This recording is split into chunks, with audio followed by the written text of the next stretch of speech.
Hello. The eating hour has finished. God Yep. damn it, Dev, you little piece of shit. What's wrong this time? I was just waiting for YouTube to go live on YouTube's end. So I was waiting to do my intro, and then Dev just like, hello. Oh, The timing, Dev. Why? Every time. what? I arrived. I think I'm just gonna, start streams now, and then Dev will always arrive, just as it's spooling up on YouTube's end. It's inevitable. That is usually how it goes. Yeah. Anywho, we are today's main topic. We will be exposing Dev taking money from Russia for being a right-wing shill, left-wing shill. The jury's out on that one, but we'll get there eventually. I'm some kind of shell, apparently. Just haven't quite determined what yet. No, that changes hourly. To be fair, this explains how he managed to move to Yugoslavia and buy a new house. He was getting 100K for that. To be honest, if you're gonna get paid off by Russia, you're probably right wing because the left wingers do it for free. Did you guys see that Hassan was getting angry? He wasn't getting paid for shilling for Russia. It's like, okay, dude. Really? Yeah, that was Jesus funny. Christ. Well, that's unfortunate for him. To be fair, for $100,000, yeah, I might get on side with Russia for that. Yeah, it's not too bad. Not too bad. Yeah. Okay, wasn't Dave Rubin getting 400,000 per weekly video? Like, that's fucking nuts. 400,000. Jesus. Yeah, Yeah. no, Putin. I'll be your friend. It's fine. We'll touch upon that because a lot of new stuff has come out surrounding that, including some of the actual documents. Flash will be joining us in a moment or two. He is just, beating his wife, I'm presuming. As one does. He's later than I am. Did you see, Dev, the Minecraft movie? Oh God. Oh my god. I saw Counterpoint say that basically like this looks good if you're 5 or 6 years old and get used to it because millennials aren't the audience anymore. And I'm like, you know what? That's probably true. Our time has passed, Arch. I can actually say because my kid had seen the trailer and she just said, "This is very ugly." She said she hates it. Damn. It's like, no, here's the thing, right? Because there was the articles like, you're not the target audience for the Minecraft movie. I'm not sure if anybody's the target audience. It's apparently sitting at over 1 million dislikes now. But the thing is, you can make entertainment for kids and adults at the same time, and it will usually result in better entertainment, because you need to have some more innocent focuses for children, sure, and you can have a kid self-insert character, etc. Basically the Robin style of stuff that they did to Batman in the 60s, right? Yeah. But kids do actually enjoy being challenged a little bit when it comes to the style of their entertainment. Kids like being afraid, okay? They desire to be terrified, all right? And Yeah. so you need to What is that? darkness there. There's that Chesterton quote where he basically says, if you're gonna have, I'm very heavily paraphrasing because he was writing in the early 1900s, but he basically said something like, you have to have darkness even in kids' stories, but you should also show them some light because the world's a dark place, and you can at least let them know that heroism exists because kids eventually grow up, and it's like fair enough. You can't just make stuff that is all soft and fluffy and has no edge to it. Well, because that's the thing too, right?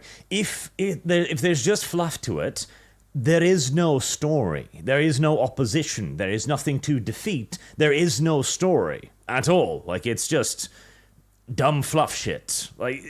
Even oh, God help me. Of course, that's the first example that leaps to mind. Lum, I swear to God, if you open your mouth, I will attack you.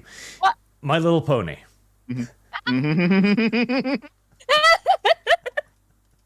You know what? That's fair. It's like between My Little Pony and Care Bears, they both actually touch a lot of subjects. Yeah, even Care Bear has a villain. Yeah. And again, it's because you need. Then even then, if you go and like watch a comedy like early SpongeBob, like current SpongeBob, it fucking sucks. But like early SpongeBob had jokes for adults in it, and also jokes for kids. And like the adults didn't get bored watching it, and the kids understood there was something there that was just beyond their grasp, and they get it when they're a little bit older. But like it was a fun time, you know. Yes, because again, you need opposition. You need something for the heroes to struggle against, because otherwise they're not heroes. Otherwise they're just dudes, I guess. Yep.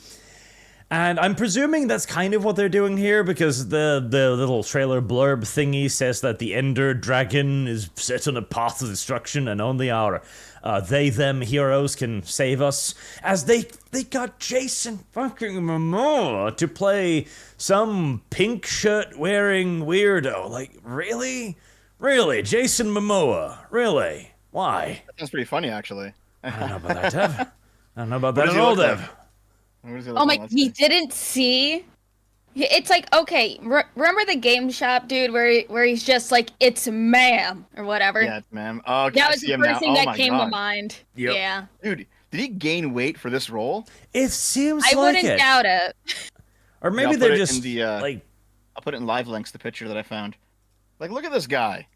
Like, maybe they're just shooting him at a really unflattering angle, or they had him wear, like, fluffy clothes or something, I guess, but he doesn't look good. He doesn't look great. And then there's Jack Black, who is in every one of these unfunny movies now. And hey, okay, the first time Jack Black was in something and he was simply Jack Black, I was like, okay, that's kind of cool. That's kind of funny, right? But now he's been in dozens of these movies and he's still just Jack Black. And like, I don't care anymore. I don't like him. Okay, so to Jack Black's credit, he was pretty good in the Mario movie. He was a pretty good Bowser. Yeah, but then he wasn't Jack Black. Then it was Bowser. Yeah, well, he had that one moment where he was singing, and it was that was very clearly shifting into Jack Black territory. But outside of the singing, he was just Bowser. Yeah. Yeah, because then the Japanese came along and hit him over the head, like, "No, you have been paid to be Toto." It's just like the last good movie I remember Jack Black being in was King Kong. He did really good in the King Kong movie. Did he? He's getting around a lot nowadays. I see him in a lot of things. Well, because of two things. One, he's really fucking progressive, so he's got a lot of friends in the right places. And two, he is unoffensive. Like he's like a memory from our side as well. Like we can call back to when Jack Black was funny and popular on the regular, and therefore he kind of slips between the cracks of criticism more often than not. So he's kind of the safe choice, which he's. You know what it is? You know what it is, Arch? He's like, oh fuck, what's his name? The guy whose entire joke catalog is he smokes weed. He messaged Dankula privately and asked me if he was Jewish a couple years ago. This doesn't really help me. No? No. Seth Rogen, that's right, chat. Seth Rogen, yeah. You could have just said the man known for his laugh, and that probably would have led to a quicker conclusion than that. Well, it was a big thing, at least on our part of the internet a couple years ago, because he was messaging random people asking, "Are you Jewish? Are you Jewish? Can you tweet about this? Are you Jewish?" And he messaged Dankula, and it was the funniest fucking thing. But anyway, yes, Jack Black kind of occupies the same space as Seth Rogen, where like if you go back into his catalog, he has a bunch of edgy stuff that he's done from the 2000s, and that's just been kind of quietly forgotten about, and like no one talks about it anymore. And now he's progressive. You know what I mean? Like Nacho Libre was a Jack Black movie, and you couldn't make that shit today just because of the racial undertones of it, right? No, the Mexicans would allow it. The Mexicans love that type of shit. It's the other ones. The Latinxes wouldn't. Yeah, the Latinxes wouldn't allow it. Is the point? The Latinxes aren't real people. They're like French people. They don't exist. The problem is that he's not that good. He's not that fucking good, okay? And what I miss is Jim Carrey. I fucking miss Jim Carrey. I fucking miss Jim Carrey. Because Jim Carrey was not only funny, but he was actually a really, really, really good actor. And he was barely given any roles where he was really allowed to shine as an actor, but damn, the man has incredible talent that was just not allowed to really, flourish.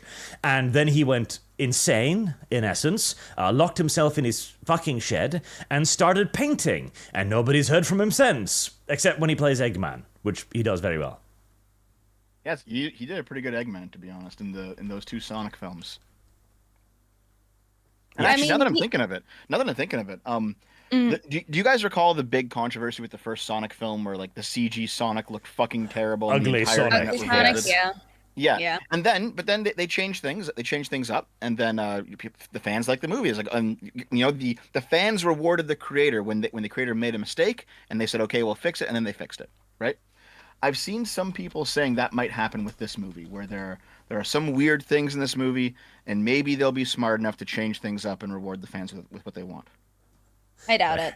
I found a brilliant screenshot from the old Sonic. Oh my god! It's like with Jim Carrey and stuff. He is really enjoying his time as Dr. Eggman. I'm surprised he said he was going to come back for the 3rd movie. So he's one that doesn't do sequels all too often. So you can tell he is genuinely happy. Oh yeah, Jim Carrey is the definition of like an auteur, essentially. He only does the shit that he really enjoys, and that's the only way he also puts the energy into it. But I'm not sure. See, the Sonic thing was almost unique. I don't think that has ever happened before or again almost. And the progressives hated it because it was one of the first real cracks in the fundament of their worldview, where the chuds got a absolute unqualified victory, an enormous victory. Where hell, this looks bad. Let me show you how to fix it. They fixed it, and it became an economic success. It not only proved that the Chuds knew what the audience wanted, but that they were the audience and were actually capable of making a product a financial success, unlike the progressives. Oh my god, Akko is in the chat is saying that her conspiracy theory is that they intended Sonic to initially look bad so that we would all get angry, and then that would cause the movie to take off. That's quite the conspiracy. That's pretty schizo. You have some schizo cred for that theory.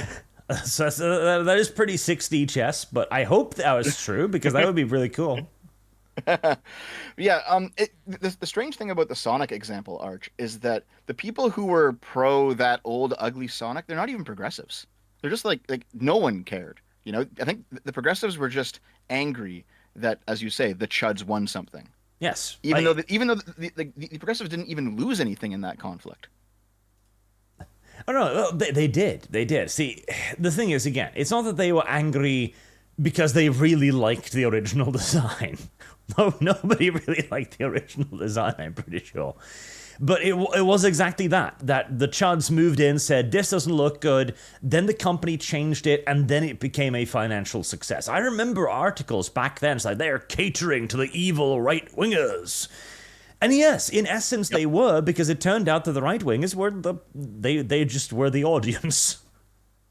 Oh man, there was something else that came out recently where the people are saying that too. You're attracting the wrong kind of audience. Yeah, Black Myth Wukong was that.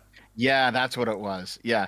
I think we're going to start seeing these cycles of, even in domains where progressives don't have a direct involvement, if it's gamers or fans or whatever winning, they're going to be sticking their nose in and saying, hey, you're not allowed to win even though we're not playing in this arena. Well, yeah, because they are playing in this arena. That's the thing. There we go. That's the article. I'll bring that up on screen too. Because they are fighting in this arena, right? Because this is about culture, is what this is about. This isn't about one game or two games or even a genre. It's about the change in culture. Black Myth Wukong, this entire article is a perfect example of that. As there goes, Black Myth Wukong's shameless lack of diversity is attracting the wrong type of fans. The wrong type. The paying kind. And then it even goes on to kind of claim the game. Diversity isn't a bad thing. You'll appeal to a wider audience. You'll sell more. Never has that been true. Yep. I think Sutter and Craig's done some stuff on the whole, the modern audience doesn't exist, where basically the idea is like as you spread out your focus, the product becomes more watered down to appeal to more and more sensibilities, and eventually you hit a breaking point where there's no spice in it at all. It's just like a gray, flavorless sludge. Because at least if you have like a product that appeals to a niche, it's going to offend a bunch of people who aren't the target audience, but it will at least have that specific texture that the target audience wants. But if you get rid of that, then you just have a nothing product. Yes, the appeal part. And it's also the fact that the progressive appeal doesn't appeal to damn near anyone. At least not people who play video games. Black Myth Wukong didn't care about any of that. Black Myth Wukong isn't even that great of a video game. It's a fairly standard Souls-like game with, well, an aesthetic, which is something we haven't seen in a goddamn while, honestly. And also the brilliance of the marketing campaign, plus it being a game from China, appealing to Chinese mythology. And again, China is pulling back like all of its resources from the rest of the world right now to try and make more Black Myth Wukongs, because this is a big cultural deal. They recognize this for the cultural victory, just like the progressives do. The progressives have realized that they don't really have the power to dictate if anything is good anymore. They can't go like, oh, this game gets a high score, therefore you should play it. It doesn't work. In fact, if anything, if the critics say something is shit, that will attract more people to the product. Yep. And like, I find with Arch, whenever we talk about something like this, it always kind of funnels down to the same location, because we get to the point where like video games are doing this and movies are doing this and tabletop and comics and all of it. It's all doing this, and you get to like the Gamergate stuff where it turns out that the critics don't actually have any cultural sway anymore over the the normies or the average people who actually buy these things. Like it's these conversations have almost become like template, because we see the same thing happening in every domain, where just people are moving away from what is the recommended product towards things that, we would have considered to be mediocre 10 years ago or 15 years ago, right? Like, I know everyone loves Stellar Blade, but it's only an okay game, to be honest. But the fact that it's an okay game that is sincere and is explicitly not progressive means that everyone jumped on it. Can you guys hear me? Yes. Hey, Flash. Hello. Okay, I'm here. Sorry about the wait. I had to take care of a couple of things, and it's 4:00 here. I don't know what time it is where you're at. No Like worries. prime time. Yep, 4 o'clock, 4:21. Yeah. Hello. Hello. Hello. Oh. What's that? What are we talking about? How do I see what you're seeing too, while you're seeing it? I've When we never are streamed bringing on up- Discord. Yep, when we're bringing up any articles, it'll be in the live links things. And I mean, I could just stream my screen. Nobody's ever brought up that idea yet. I mean, Kibbs does that all the time. Yeah. I just look at the articles and I have the stream up so I can look at chat and then what we're looking at. There, I can just do that. Look at Arch is learning new things every day. I'm so proud of you. That's his live. Hey, so it's not necessarily that I'm learning, it's that nobody else had the, well, neurons to suggest this. Neurons? Lum Lum. Yes. Do I need to explain neurons to you? I just fed the ones in my stomach. That's how I got the idea. There's no R in nuance. No, you said neurons. Neuron. You said neurons. Yes. Oh, not and nuance. then somebody said neurons. So I don't remember who said it. See, I am correct once again, Arch. I don't know about this. That ancient Latinx knowledge is flowing forth. Shut the fuck up, Dev. But yeah, we were just talking about the Sonic movie of all things, because the Minecraft movie was announced, and they was talking about how it wasn't for anybody, for the children, and so on. And this probably isn't going to fly. Then Dev brought up that they might redesign it like they did the Sonic movie, because entertainment in general is slowly but surely beginning to realize that the wider audience does not exist. The modern audience, yeah. we saw them come out for Concord and Dustborn. Oh yeah. Fuck. Yeah, that I'm pretty massive sure modern audience. I'm pretty sure all four of us have streamed Dustborn at least once. And I haven't I streamed have it not yet. yet. Oh, you haven't? Oh, okay. Well, I then haven't I even am bought bringing it. I the time am I get streaming around- it right after this podcast. Unfortunately, I think I I'm missed not gonna. the boat. You missed go the ahead. boat. No, people Yeah. still want the cringe. You can still jump on the boat if you want, but everyone that I've seen stream, myself and Arch and everyone else, we all have more viewers than the game has players. Oh Like, yeah, of course. People want Yeah. to see the cringe. They don't want to play the game. They want to see someone like play the game and just want to kill themselves. No, yeah, nobody cares about those games. I think it's funny. It's actually a really fun game just because of how terrible it is. I'm actually enjoying it just for the cringe value. I watched Savvy play it. It's pretty funny. I mean, Oh yeah, I what's- did watch her a little bit. What's really funny is whoever designed that thought that the main character was likable. Are you You know, sure? like, Are you sure she wasn't supposed to be like just evil? I think these people, they think that they're like likable, in the right, you know, and they're playing that game and they're thinking, yeah, this is going to really appeal to people. That's what I like found the most funny about all this. That several people thought that main character was a good idea. Yeah, there's a tendency, and I think we all first discovered this back during the New Guy comic thing in 2020. There's a tendency among very far left storytellers to basically make characters that a normal person would see as evil, but they basically say, well, yeah, they're assholes, but they're justified in being assholes because their politics are correct or their views are correct, or they're targeting the correct target. You know, like in the New Guy comic, if you remember this, I'm sure you remember this, Arch. The little midget progressive girl was basically like, man, it's hilarious that PewDiePie got robbed. It's so good that he got robbed, and the robbers are based. And the New Guy's like, well, that's no good. Like, you shouldn't want people to get robbed. Like, New Guy was so wholesome, but the comic presented him as the villain. And the only reason the purple-haired chick was presented as the good person is because the right person was being targeted with the bad action. Like, the morality is flipped on its head in all of these progressive creations. Yeah, there it is. Don't you have it on screen now? Yep. And it's because of a very different view on morality. Again, like, Dustborn plays like unironic right-wing psyop. When you unlock the ability, like, the healer heals you via gaslighting. Like, holy shit. Yes. I saw one of those scenes where she was changing misinformation in the girl's head and stuff. Yep. Yes. You get like a little, you get a little vacuum that'll suck the misinformation out of people's heads. It's fucking hilarious, dude. Like it's obviously made by progressives and it's telling a very progressive story, but it's indistinguishable from a parody of progressives.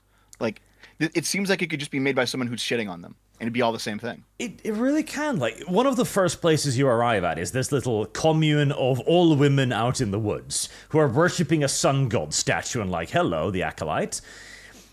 And then I was like, oh yeah, we're growing opium in our backyard. Like, hold on, opium? Yes, we're using it to fund the resistance.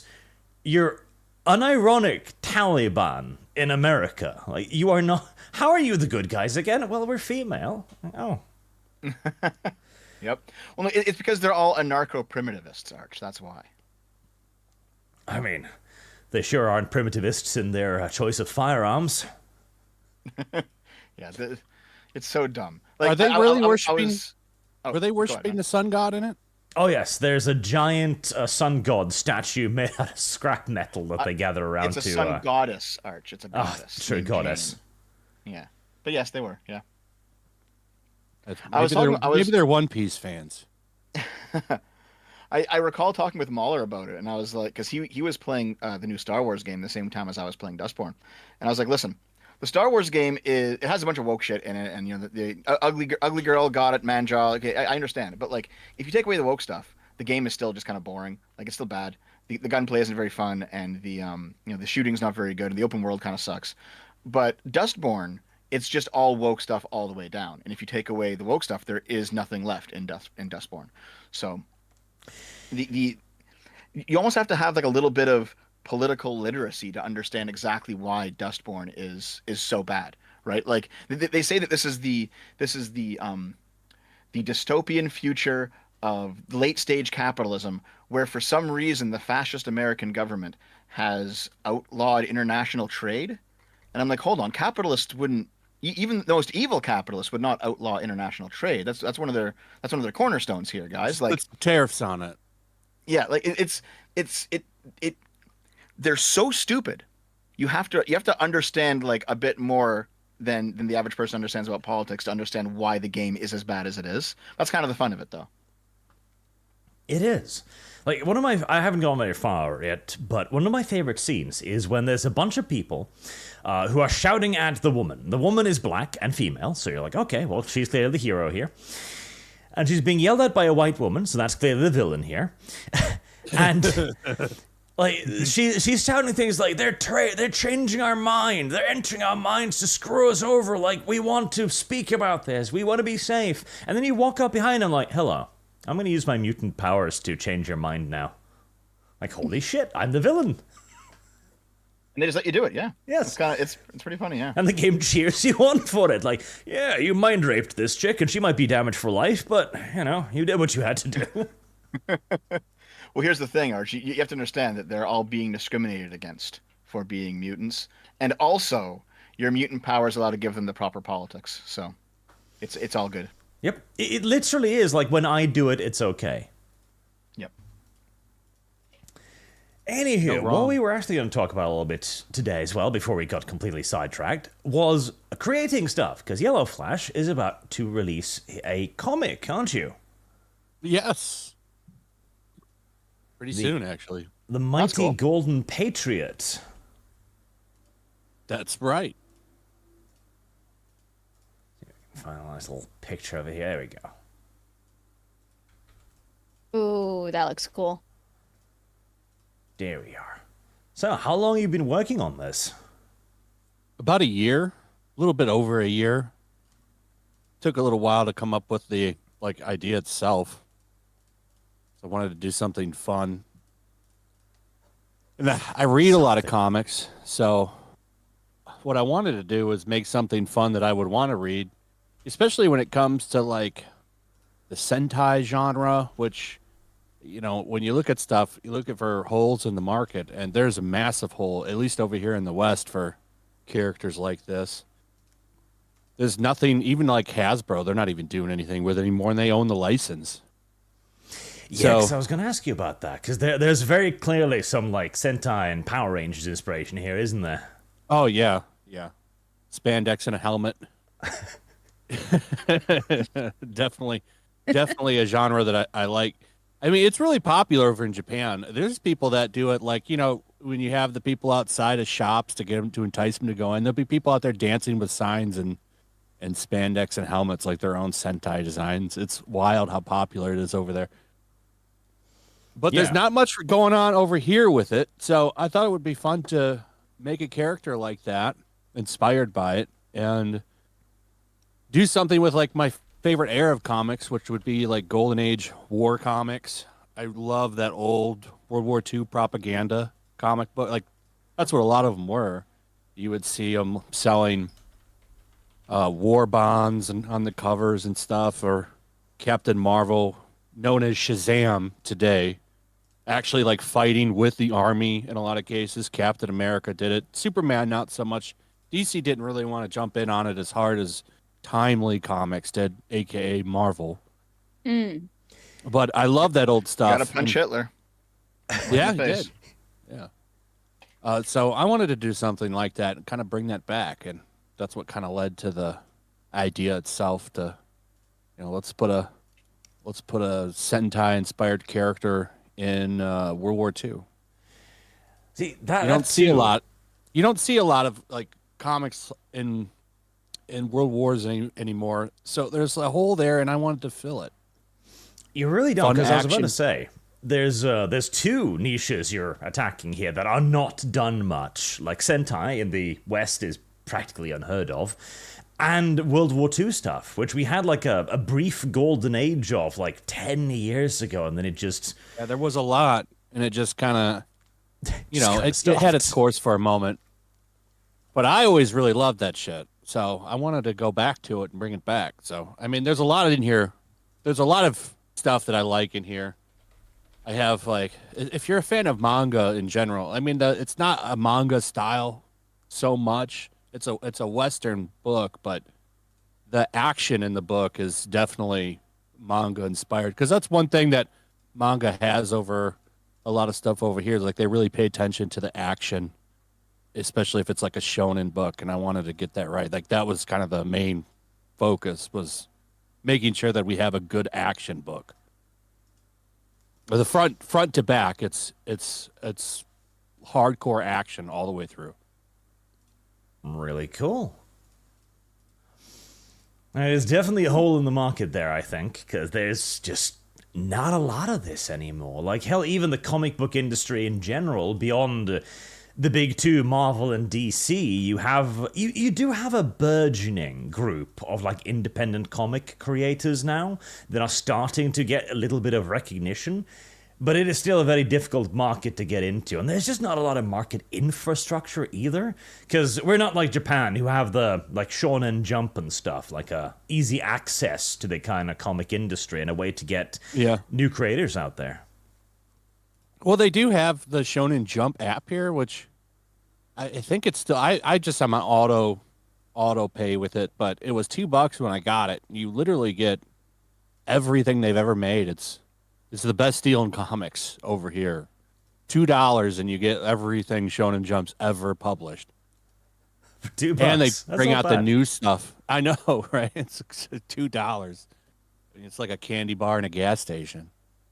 And you get not just their old stuff, but like new stuff as it comes out. You'll get it like the next day. So like the new One Piece comes out on, I think, Sunday here.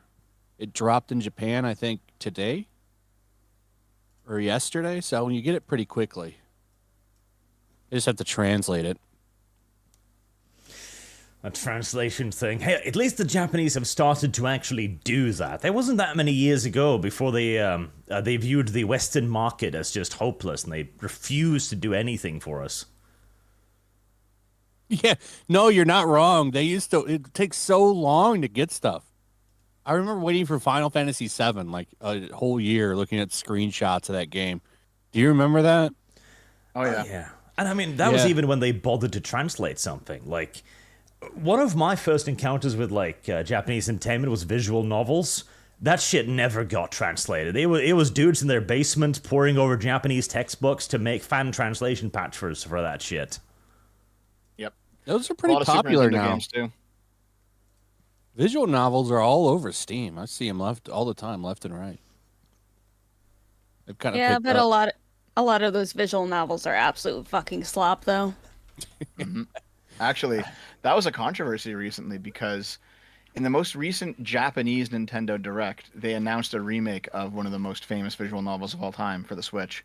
And then in the English version, instead of that, they had like a joke progressive visual novel. And everyone's just like, what the fuck, man? Of course. I've noticed that, you know, progressives don't like Japan for a whole bunch of different reasons, but one thing that's happening that not many people are talking about right now is how many progressives are latching on to visual novels as a medium and then basically just making shitty games with them. Well, because they're easy. Like, all you really need to make a visual novel is like a handful of assets. A few for the characters, a couple expressions if you're fancy, some background, some text, and you're done. Like, it's a fairly low barrier to entry. That's true. Yeah, you don't need a lot. I think there's also an aspect of just Japanese hate there too. They're denigrating things that Japan does. I think there's part of that. We've seen it in translation. We've seen it in anime and manga. There's probably some of it leaking through here too. Yeah, and probably also just an attempt to co-opt something that's popular, because they see the rise in it. They've chased everyone away from Western entertainment. Now they see the rise of Asian entertainment, and they want to get in the door. And they're probably succeeding. That's the worst part. Like, this industry is going to fall just like ours did, because the Japanese ain't learning any lessons, it don't seem like. No, yeah, I'm kind of worried about that. There's something with Bandai, like talking about how they really want to get DEI and representation as like a core value of their company or something. Yep. And Yeah. What the Same. is And going Sega. on? Se- Yeah, Sega and Capcom are Sega's doing been the same. down this road for a while. Yeah. They've been actually doing found this their for a minute. page. They've made a DEI page, a whole thing. And I love the picture at the top. There's just a white woman explaining to them, like, listen, this is wokeism. I hate what they're doing now over at Sega. Like, actually, because like now they're going down and like, okay, well, let's revive all these old properties after making decades of nothing but shitty Sonic games. And they're like, okay, well, now we're gonna bring Crazy Taxi and Golden Axe and all the Streets of Rage back. But now they're doing it now, but they're doing that now while they're pushing this DEI policy. So it's like I'm fingers crossed that they actually make these good. So I think this is something we talked about last week, Arch. I think it was last week.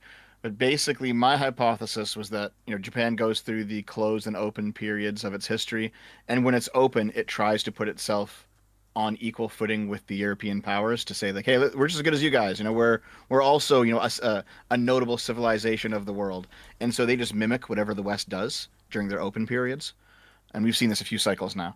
So I think Japan's doing this because they see the West doing it, and they're like, this is I guess this is what modern countries do, and we want to be modern, so they're just doing it.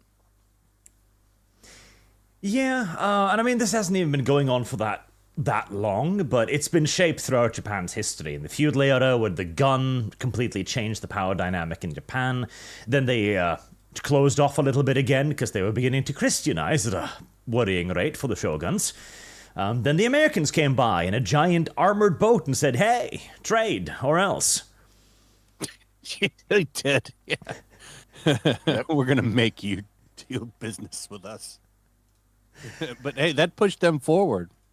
Oh, yeah, and then they had... They were pretty lazy until then, thinking like no one could get into them. And they had these long-range guns. An unrivaled modernization program. Like no other non-Western nation has ever managed to industrialize as rapidly and effectively as they did. And that, gave them big heads, and they started looking over to Americans like, we can take that. No, you can't. But with the stuff going on in Japan, I feel like there's still some correction that'll happen. I think Korea seems like they're going to step up now. They're making all of these games. I just saw a trailer. I can't remember the name of it, but it looked really cool. I have it bookmarked. I could dig for it, but it was some really cool looking platformer type game, open world game that they're working on now. So, I mean, if Japan falls down, maybe they'll step up to the plate. Stellar Blade was really good. Korea's been working on a lot of games. Isn't Korea also working on what was it called? Is it The First Descendant? Well, yeah, The First Descendant, but yeah, did Korea make that? Yep. Yeah.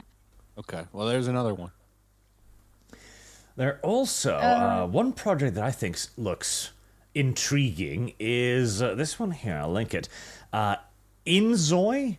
It's The Sims with better graphics, in essence, which doesn't sound necessarily all that impressive until you realize that The Sims is one of the biggest video games out there, because if you want to see what the modern audience wants access to, it's The Sims. Like, it is the most casual video game of casualness. It is the female video game of choice. Oh, yeah, big time. I've seen clips of this. Who's making this game? This is a Korean company that's making this. Okay. Yeah, this will probably be really big. Like, this is what women like to play, like, overwhelmingly, is stuff like this. Oh, yeah. Big time. Yeah. And they're doing something really interesting, which is going to get them into a lot of legal trouble, I suspect. They're introducing a system where you can scan stuff in real life. Faces, furniture, buildings, anything, and put them in-game. Which is an enormous copyright lawsuit waiting to happen, but... Mm-hmm. I'm sure it's going to be Stellar Blade times 1,000, basically. I know one game that I'm really looking forward to is Mecha Break, actually. Oh yeah, I have the playtest to that download. It looks good. I played some of the demo. It is so good, and I got to make a very, very nice looking woman as well. Hold on. I took some screenshots because of course I did. Give me a second. I mean, I had to make my VTuber in Mecha Break. Otherwise, what kind of VTuber would I be? That is the big advantage that Korea and China has right now. And they've both kind of woken up to this idea that, oh, hey, hold on. If we just make a regular game, maybe with some hot females in it, it'll sell like mad in the West? What? Really? It's that easy? We could actually, like, attain cultural dominance over this enormous market full of rich, spoiled white people by just giving them a waifu? Like, holy shit, yes! People love them. Put them all over cars. Yeah, and like this is what is kind of being lost in Japan. There was a and they're losing it to the exact same bullshit that we lost ours to. There was an interview with one of the Bandai Namco people where he was like, "Oh, I never knew what diversity was. Then a woman told me like diversity is different skin color and character," and I was like, "Wow, I'd never thought of that." Like, holy fucking shit! Hello, 2014. It's like, we just want to be represented. No, you don't. They have no resistance against it. They have no inoculation, so they're going to get screwed. And like, because we often forget what a rich cultural history the West has had too. Not even just with comics, which were huge, but I don't know if any of you have seen these, but there used to be this old series called Illustrated Classics. And it was just that. It was the various classics of history like The War of the Worlds, Ben-Hur, Spartacus, Robin Hood, all of this, but in comic book form. They were unbelievably popular for a while because, again, the West has an incredible well of good histories. I mean, we were the fuckers who invented isekai, and then the Japanese stole it from us. And we've forgotten that. And the Japanese will probably forget too. And they'll be sitting there 20 years from now like, hold on, why aren't we making anything anymore? Oh, good question. Maybe we'll get back to it, considering there's been so much failure on the DEI front this year. I mean, it's been really bad for them. Yeah. It's taken like 5 years to ramp up, so it'll probably take us at least as long to get out of it, but these games take several years to make, and then it takes several years for players who aren't terminally online to figure out what's going on. So we're probably I think I said last year we were hitting the peak of it, of like the peak of the pushback, and then things will start to roll back. And I think I was pretty much right. Yep, 2024 has been like the peaking of the wave, the crests, and now we need to build our way up the other side, because this has been a disastrous year for them. And I think it is exemplified in, and I saw you cover this too, Yellowflash, the cancellation attempt against a bunch of YouTubers in Star Wars. Yeah.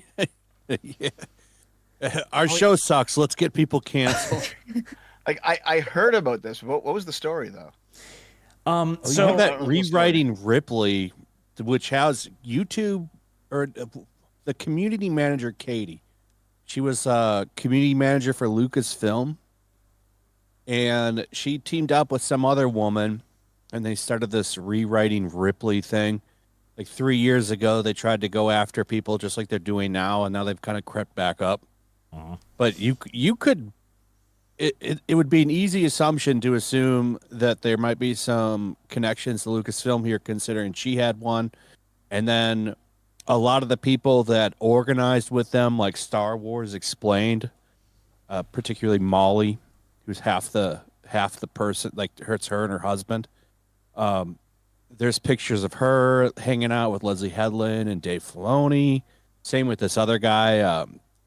I think his name's Kyle. I forget the name of his actual channel, but he was in the picture with them. And there was another person that was attacking people. Like, these people have access to Lucasfilm, and they're just, now here they are coordinating in some back room going after people. I mean, you can't prove it, but Pablo by going after, what do you mean? Well, I mean, they started a whole campaign to get Team YouTube to demonetize them. Demonetize too. I've only heard part of the story. I don't know what's going on. Well, they wanted to demonetize Geeks and Gamers and Neurotic particularly. RK Outpost is in there, but he's a major part of Geeks and Gamers as well. Because they a list because they criticized Acolyte, and they're apparently the reason why the Acolyte got shut down. which is funny. It got shut down because nobody fucking watched it. They want their channels demonetized because they made bad reviews of this fucking show. Yes. They were also going after, I know they were going after Clownfish as well, just because how much they mention Kathleen Kennedy, apparently. Oh, Yep. wow. That's always crazy. Now, this story Anybody mostly goes passed me after. by. It's always crazy to me that anybody goes after Clownfish. They're so nice. I They're like the know. I nicest love people on Neon the and internet. Kiki. Because, It is like- Leave him alone. this latest Like, I can controversy- understand coming after me because I can be a dick to people, but like Clownfish, they're the nicest people. They are, honestly. And it's fun listening to Geeky when she gets legitimately angry about stupid people. But otherwise, they don't go out of their way just like, poking the bear at anything. They just report on what they see. They stay in their lane. They do literally nothing wrong. Because this latest controversy came about after, what was it? I think this is Molly Damon started a little doc thingy to request them to be cancelled. That Star Wars girl did an excellent deep dive into the long history of this, which was Yellowflash was mentioning. Like, a lot of these people have tried this before and have what appears to be connections to Disney and Lucasfilm directly, and the people behind Star Wars. Like, these are not grassroots people by any stretch of the imagination. They were the progressives within the industry who were trying to get them cancelled. That's the guy, that Kyle guy. There's the Disney Shills picture. Pull that up. Which one? It says Disney Shills in big bold letters. You have to roll back up. Oh, there you go. Oh, there. Yeah, this sounds and feels like old school Gamergate, 2014. Just different industry, but same kind of thing. Yep, because this happened a little while ago again. Yeah, the people in that picture, I don't know if you have it up yet. I'm watching the stream, but it takes a minute to get to where we're at. Yep. So yeah, the It's up people in on- that picture, the three on the right next to Dave Filoni, the one in the middle is the woman on the right's husband. That's Molly. They do Star Wars Explained, and then the other one has a channel too. The guy with the beard next to him.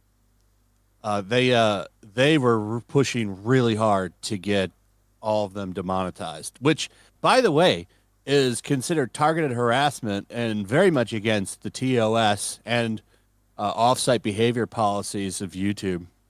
And they haven't made any comments about that, but they were really quick to respond to their whining and bitching, which always irritates me. Like, so they have nothing to say about that, but they were all over the comments when people were trying to push to get them deplatformed. I just think that that's such bullshit. Oh, yeah. Yeah. I mean, even if you disagree with a YouTuber, you think his take's bad. I've watched some Geeks and Gamers. I think some of their takes are bad sometimes. You don't agree with everyone all the time. It's just how it is, right?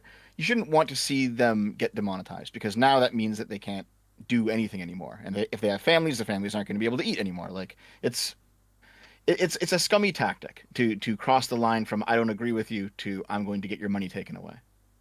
Mm-hmm. And that is exactly what they did. They created a document, a 2-page little document, to explain that they, the Star Wars community, which is a funny thing to say, were demanding that these channels be taken down. And YouTube, as you mentioned, responded very quickly.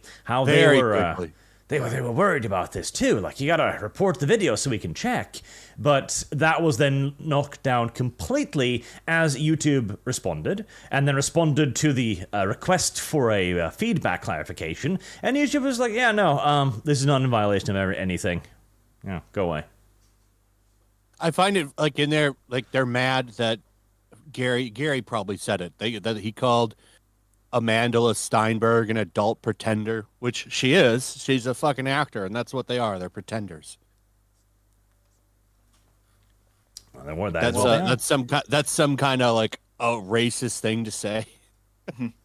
I mean, well, to YouTube's credit, they did look over the content and say it doesn't violate the policies. So, I mean, there you go. Of course it doesn't. Well, there's the thing, though, because 10 years ago, it would have violated their standards. Because their standards are whatever the hell they say they are. Yeah, it changes at a whim. Yep, because the thing is here, I view this not as a, like, oh, they found nothing wrong. Like, YouTube will find something wrong. YouTube will absolutely find something wrong if YouTube goddamn wants to. But instead, yes. This is an indication that this was the progressives going like, okay, this is our final weapon. We have lost the cultural battle. We don't have the influence. We can't make the Acolyte a success. We don't have as many views as these other channels. We aren't as popular. We are losing. What is our final weapon? The institution. We're going to go to YouTube and ask them to demonetize those who are out-competing us. And 10 years ago, that would have worked. The vague accusations of racism and hate crimes would have been enough. But again, like you said, Dev, we have crested the wave now. This isn't enough anymore. Because I guarantee you as well, YouTube can crunch the math on this and go, who's earning us the most money? Rewriting Ripley Pod here or Nerdrotic? Rewriting Ripley, I don't know if it's changed. They don't even have 1,000 followers on Twitter. 2,154. Oh, they do? Okay. Well, they went up a little bit. So this sort of thing seems to happen everywhere, right? Like when the Sweet Baby Inc. stuff was going down, people wanted to see channels get demonetized and accounts get taken away. Right now, it's a lot smaller scale, but right now in the Final Fantasy community, there's people saying that like Final Fantasy is about fighting fascism, and you can't like Final Fantasy unless you're anti-Donald, unless you're anti-Donald Trump. And they want to get like Final Fantasy channels taken down, and like it's all ridiculous, right? And Gamergate had this. They always tend to lean on the lever of we will just ban you from everywhere we can if you don't agree with us. Mm-hmm. And because this seems to be just their go-to, no matter what topic we're talking about, they seem to really like to do that. Oh yeah, and this used to work. Like this actually did used to work, and still does to some extent. We'll probably get into this a little bit later, but the whole Tim Pool thing with Lauren Chen, she had her channel removed instantly. Like, okay, did you go through the process there? Like, because as far as I'm aware, these are allegations at the moment. So I think Lauren Chen deleted her channel. You think? I think she actually did it on her end. Yeah. Is this a Deviant hunch? When you go to her, what does it say when you go to her channel? Because there'll be two different things. If she did it, it'll say removed by the. It's something that it'll specifically say that she did it. I mean, versus removed for community standards. Yes. However, also, if a channel's been removed by the creator, YouTube can still just go and remove it anyway. So like it'll change. But that's true too. Yeah. Let me see if I can find the URL of her channel. Yeah, I do. Because I heard through the grapevine. Us Canadians all know each other, you know. Because this is the thing. Like, if there is not even valid. If there is an accusation, YouTube will just eat you. Like there's no real system in place here. There's no real appeals process. Especially as also when they eat you, they take your entire goddamn Google account. It's like, okay, how are you going to contact Team YouTube? It says this page isn't available. That's all it says. Then it sounds like she did do it herself. Yep. Interesting. Nope. I basically I know some people who know her, and it what's going on is she's basically just locking everything down and like vanishing. That's currently her strategy. I see. That's very sus. But Dev, hold on there a moment, Dev. I already know you're on the list of content creators receiving money, and now you're giving me the inside scoop on this, Dev. You're not making your position very good on this, are you? I'm playing both sides, man. Both the Americans and the Russians are paying me. Little fucking shit.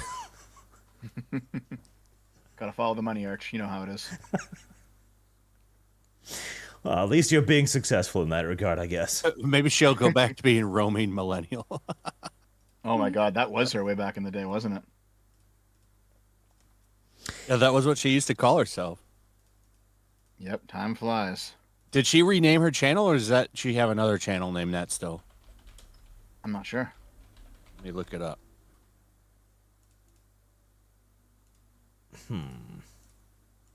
Oh, speaking of as well, Yellowflash, do you have any like sales links or something to your comic that I could put up? Not yet. It's not launched yet. It's going to launch pretty soon, and then all that. Just go to Ripascend and create an account. That's the best way you can do it to be prepared. and then there'll be emails. There's already been emails going out. Okay, so you're collaborating with the Rippaverse people for this. Well, he's just publishing it. Okay. See, I know nothing Me and about this Dillard- beyond I Me and keep Dillard saying own it. They're just publishing it. I keep So seeing he's this printing it and shipping it, Okay. and he's gonna host it on his website. This is one of those comic things that I keep seeing popping up on Twitter with people yelling at each other, and I don't understand why we can't all be friends. Yeah, I just ignore it. Just ignore it. But I mean, if you're an independent creator and you don't want to deal with printing and shipping, which is a lot of work and very expensive, you can have somebody publish it, which is what we're doing, and it's a weight off your back. Oh, yeah. Because, I mean, you're already engaged in the actual creation process, which isn't easy either. Like, you've got to write it, obviously. You've got to get the art made. You've got to get it all laid out. And then having it printed, you've got to contact a company, unless you've got a printer in your backyard, I guess. Then you've got to get all of it delivered. Then you've got to get all of it packaged yourself, all of it sent out yourself. Yeah, there's definitely a good reason to simply get somebody else to do it for you. Yeah, it's the way to go. I think I don't have a lot of time. It's a lot of work. It's a lot of work. I mean, this is what I keep telling people too, who are wondering, like, how do I start creating stuff? Well, one, have a lot of time, and then get used to not having a lot of time. Man, how do I do that if I don't have a lot of time? Well, in your case, Lum, it's very simple. You just need to get a steady revenue stream, which you can achieve by... No. I am not OnlyFans. selling feet pictures. No. I've already said pictures. this. I already said I will take pictures of the fish that I catch when I go fishing. That's it. She remains resistant, chat, but don't worry. I hear she's cracking. Oh, fucking God. Not to mention, okay, we now have we have an update to this, right? Because Lum's like, I won't sell my chastity or whatever. Well, I've got good news for you. According to OnlyFans women, you can be a virgin whilst having sex with men, so long as it's for profit. Oh, okay. Yeah, that's a new one. Yeah. That's a new goalpost. So, there you go, Lum. You can sell the feet pics and still be a pretty little maiden, okay? Is this real? Yes, this is actually real. I can't. Hold on. I gotta turn the sound on.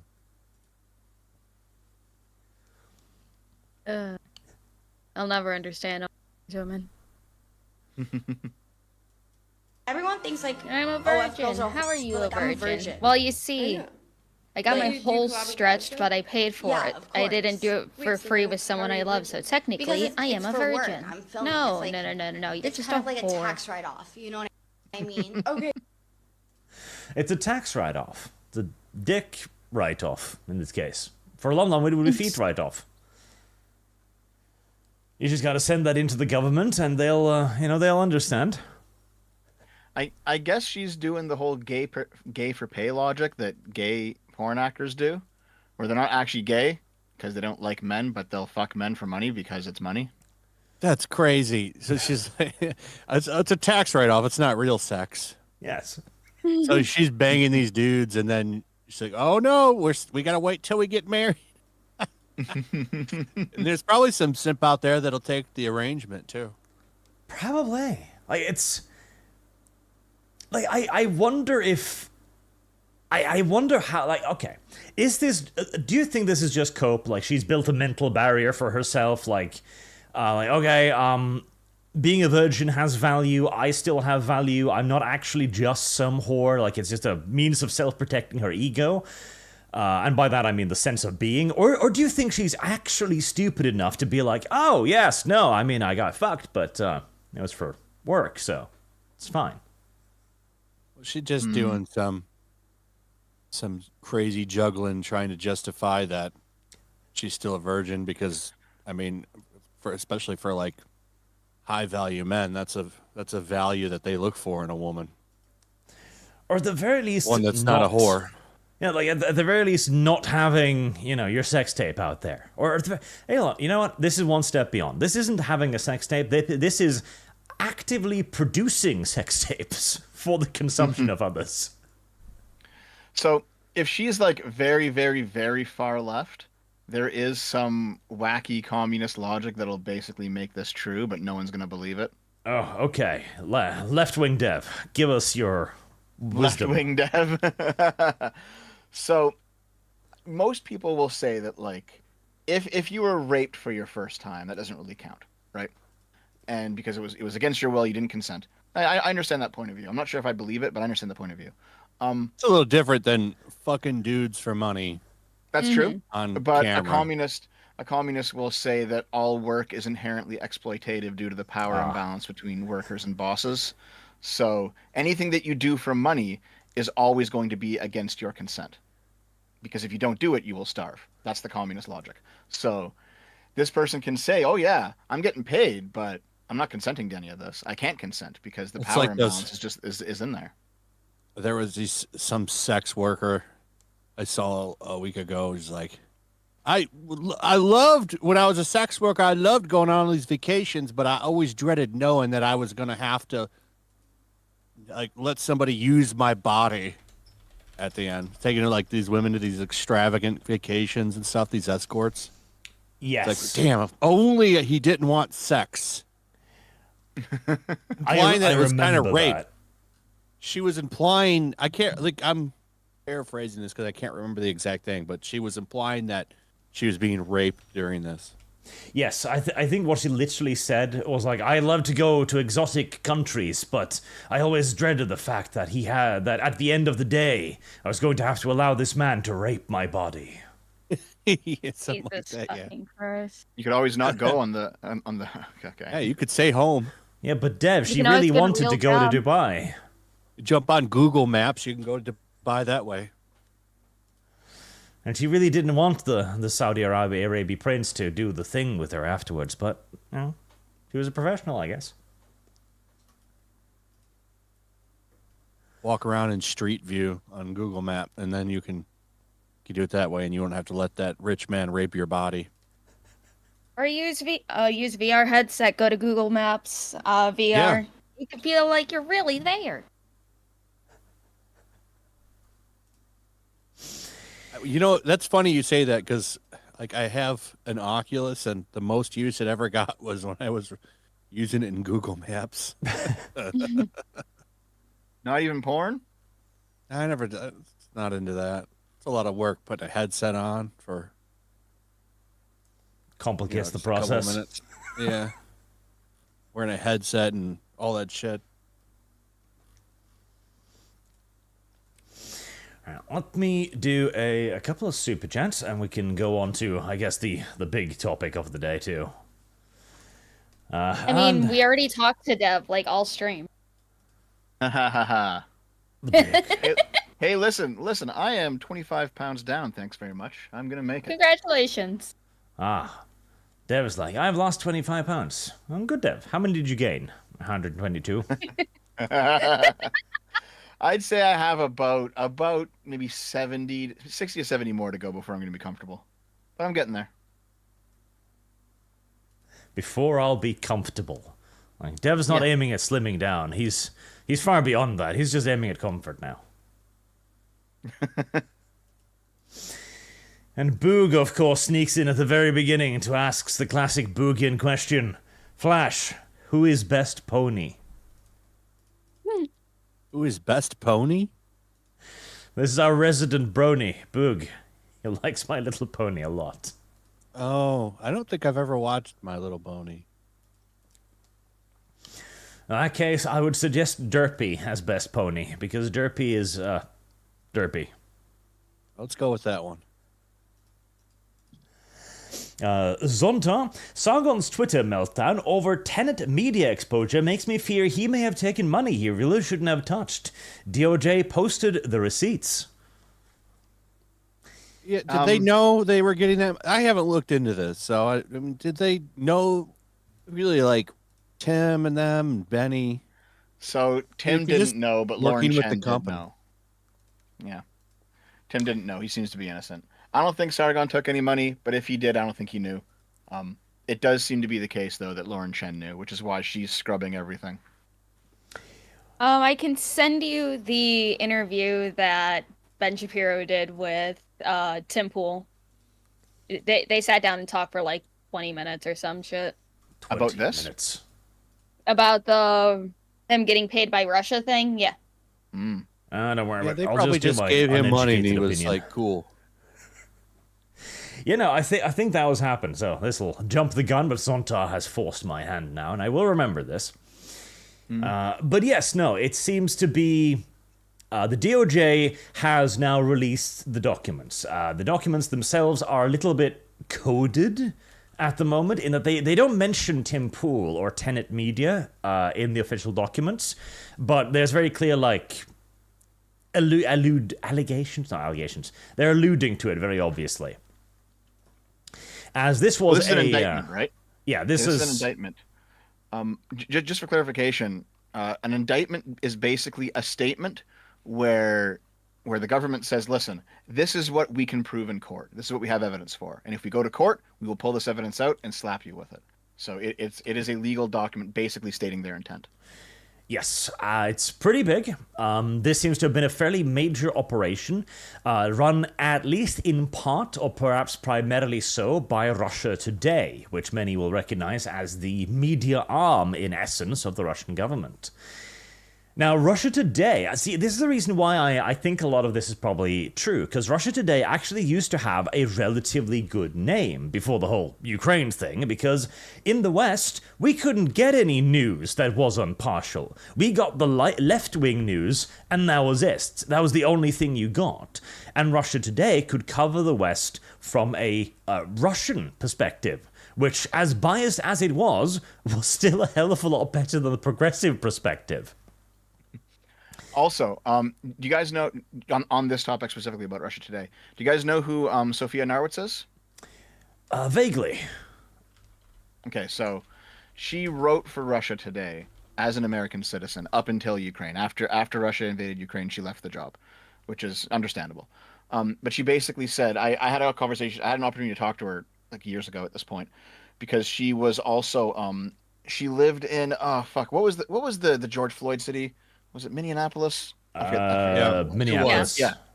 So she's from there, and basically she was given the opportunity to go out and report on the ground for Russia Today during the George Floyd riots, and she got a whole bunch of exclusive footage and wrote articles about it, and she found that Russia Today was more than happy to let her write whatever she wanted unbiasedly. They gave her complete control over the articles, probably because they knew that it's going to make America look bad no matter what. And then she left the job because of the invasion, and she's like, I can't support these guys. So fair enough. But basically, she outlined the fact to me at one point that working for Russia Today, there was a surprising amount of editorial freedom. I'm sure there wouldn't be if you were talking about Russia, but on topics not related to Russia, they let you write pretty much whatever you wanted. Yeah. This is why Russia Today actually got a very good reputation in the West for a while, because unironically, when it came to actually covering the West, they were far less censorious than our own media. Which is why I am more than happy to believe that they have actually given money to a ton of content creators. They've claimed that they have 2,800 names that were at some point connected to this via Russia Today or via these individuals that were alleged to work with Russia Today. And I can believe it. I'd like to see all the names that these leftist organizations are paying to go out and smear people. Oh, hell yes. Brianna Wu is heavily a part of that. That came out during that Xander Hall meltdown. She's giving all kinds of people money. Well, she's a part of whatever that organization is. It's called Progressive Victory, yeah. I know the he was details naming her. So here's the thing, right? Because I do actually talk to Brianna Wu, so I can give you the details on this. She doesn't work with Progressive Victory anymore, but the amounts that she set up were like $1,000. They were supposed to go to Xander Hall, or like $2,000 to Loner Box. Like these were small amounts, and they were also disclosed at the start of their streams. We're talking hundreds of thousands of dollars here, and also Progressive Victory is a domestic American thing, not from a foreign government. Like they're not really the same situation. I'm just saying.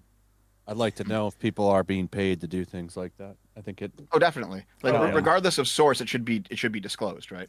It's just that with this case, it wasn't disclosed at all, which is kind of the problem. Like, I have no doubt whatsoever, like, because this isn't rare. Like, yes, major nations are going to want to influence the opinions of people around the world. I guarantee you the US have funds like this, Russia has funds like this, Israel has funds like this, UK probably has funds like this, France, Germany. But this is, of course, a fairly big deal because of the currently difficult situation between Russia and the rest of the world. Because, as I've been saying, Russia today used to be a fairly respected name, not so much anymore. Now, the connection is poisonous, very poisonous, particularly considering also, as you say, the numbers involved. There were... I don't know if this has been proven yet, but there were rumors flying around that Tim Pool had received like 100 grand for a podcast episode, and according to Tim as well, they didn't tell him to do anything. Like, this was basically just a sponsorship deal in essence, and he could say whatever he wanted. And I see no reason to disbelieve him. Most of these people seem to have taken this money, having no real clue what it was from or who it was from, and Lauren Chen appears to be an exception to that rule. Yep. See, this is why I've moved. Like I used to think this 8 or 9 years ago that money in these sort of things was a really big problem. I think it's less of a problem now than I used to think it was, because these organizations, regardless of what political side they're working for, they tend to approach people who would say these things anyway, right? Like Brianna Wu approached lefty streamers who were already going to say the things that she wanted them to say with that money. Not like they weren't influenced; they just got paid to say it, right? Like I'm pretty sure Tim Pool would have been skeptical of the United States government in Ukraine whether or not this money was coming his way, right? It's not like these are people who they're now saying things they don't believe because they're getting paid. So it's not quite as bad as a problem as it looks. You know what I mean? Yes, but it's obviously a PR nightmare, and it is being used for everything it's worth right now. And quite a few people, like, so we mentioned Chen probably deleted hers, is what we think now. There was another guy, Taylor Hansen. He was connected to Tenet Media, and he had his YouTube channel just yeeted, and he posted the receipt of it just being yeeted. I saw that. Yeah, I saw that yesterday. Yeah, like, this is where it's a little bit weird, too. And this is why I'm saying, like, if YouTube wants you gone, YouTube will find a reason. YouTube will find a way. Yeah, I mean, they're supposed to give you the 3 strikes and then say, okay, well, it was this video with this problem and this video with this problem. But they're in a situation like this, they're just going to fucking ban you and not tell you why. Yep. Because they know they can. It's like, okay, are you going to challenge them? On what? They haven't even told you what you did wrong.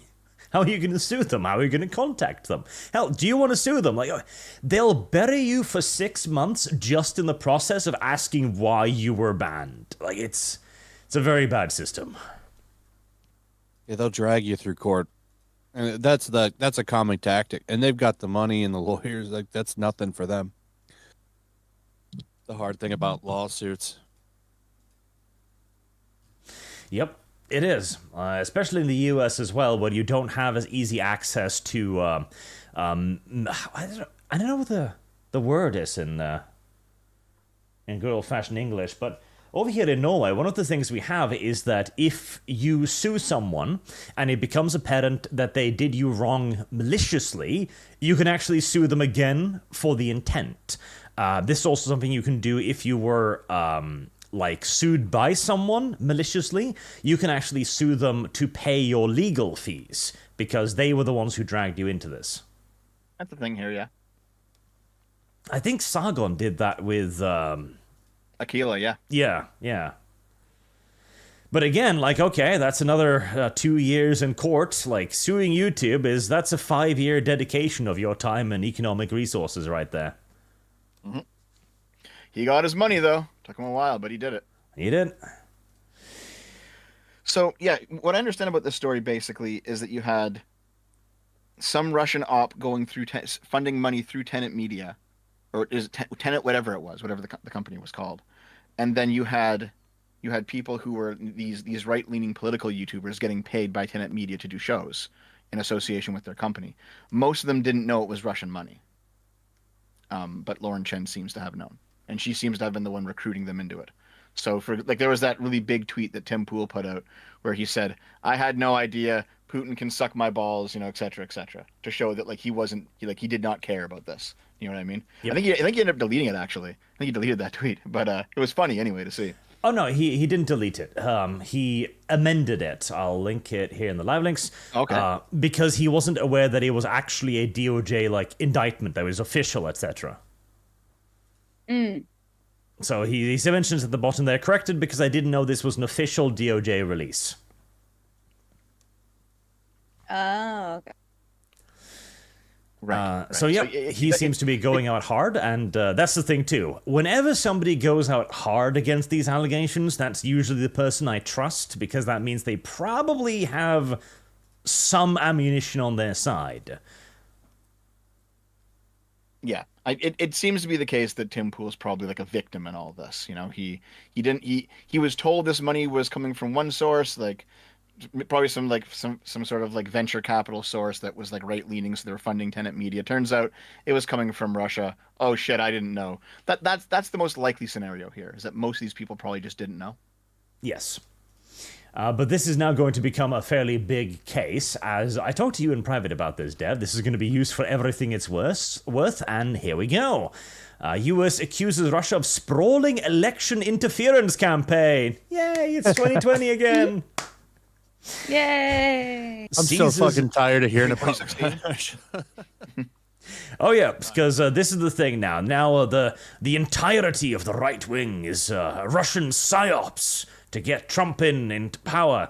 Even though Putin endorsed Kamala Harris the other day, but details. And also in relation to Tim Pool, apparently he was contacted by the FBI for being a victim in whatever crime that was committed. So Yes. there's that. He hasn't talked about it too much because he's still talking with lawyers and everything. But I'm sure we'll hear a lot more once he gets the go-ahead to talk about it. Yeah, I mean, Tim Pool's a big boy. He's got the resources to make sure this is done correctly. I don't think he knew anything. I think he I don't just think knew so he was either. getting a fat check. Yeah. Just for putting content on that channel, which, I mean, can you blame him? I mean, I'm sure it was a nice check. Oh yeah. Yeah, and it like he didn't even have an exclusivity agreement. It was non-exclusive. It was just a post on their website. That was it. It's not like there was any like, oh, you're contracted to our organization now. No, it was none of that. So it's like, Yes. Oh, no. It literally seemed like, because this is the thing, like Dev said too. One of the easiest ways to get somebody to say something is to ask them to say what they were already going to say, and then financially incentivizing them both to keep saying it and to allow them to grow. Like, this is the thing. People believe that people are being bought out. Like, you know, there's dark money coming in from the left and the right, which forces people to say things in return for a big check. No, more often than not, they'll find the people who are already going to say it, give them money, allow them to grow organically, because that means that there's no blame on you.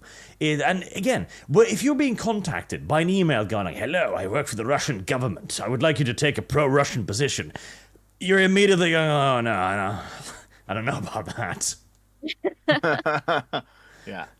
But if they just grow you by giving you resources needed, you know, upgrade your show, make it look better, become more popular, then, well, shit.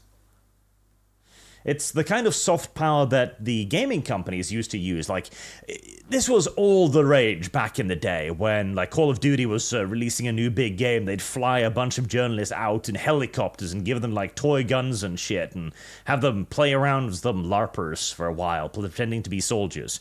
And this isn't a bribe, but it does give you a positive impression of the company, shall we say.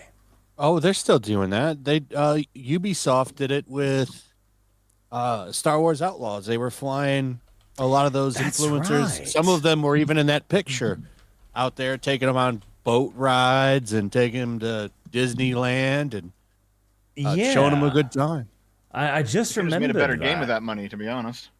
Yeah. Because they literally brought them Game's a to mess. Disneyland. Whatever the one in California is, I get them mixed up. It's Gasland. Orland, but yeah. Yeah, World's in Florida. Yeah. Okay. Yeah, and like that is obviously an influence. Like there's no way it is. No matter, I don't care how set you are on giving the game a fair shake. If you're flown out for a private vacation and then given food and told how awesome you are and allowed to walk around Disneyland, have fun, it's gonna color your perception. It simply is. It's human nature. 100%. Yeah. God, I remember. Oh, I almost misgendered him again. Fuck, Stephanie Sterling. Listen, Arch. The rule is if they pass, okay? Jim Sterling doesn't pass. It's a he. Dev, bad Dev against TOS. But I remember he had this big rant years and years ago, like, you can't expect game reviewers to purchase all of their games. Of course we're going to be taking on vacations and stuff. It's just being nice. We make sure it doesn't affect us. Like, bitch, no. And secondly, yeah, we can expect you to purchase all of your games. You know why? Because it's a tax write-off. And also because if you're successful, you'll have more than enough money, like every streamer does, They buy their own games, too. And again, tax write-off. Like, you buy the $60 video game, you literally send the check to the government. Like, it's not a problem. Like, the entire review code thing was a bad idea. I write off all the games I buy. Yeah, same. Go right in the tax file. Yeah, of course, because it is... Same with comic books and streaming services, everything. Because I'm an entertainment-focused... Yeah, it is a legitimate business expense, so use it. I even wrote off the arcade 1-up I bought. The government's money? I talked about it on a live stream, so it's a business expense. Exactly. Like, the government's money is your money. Take as much of it back as you possibly can. It was better back in the day when everybody just got a review key equally. That worked, but then very quickly the companies realized that if they give it to certain people, they might get better reviews. Weird. Funny how that works. But yeah, the whole tenant media Russia thing, it genuinely does appear to me as if most of these people were simply approached by sponsorship offers, and they took the money, like normal, and they probably had no idea where it was even coming from, which is why the DOJ appears to be fairly circumspect about this as well. Because initially I was a bit sus, like, okay, so Tim Pool starts talking about suing Kamala Harris, and suddenly he's implicated in DOJ investigation. Oh, really now?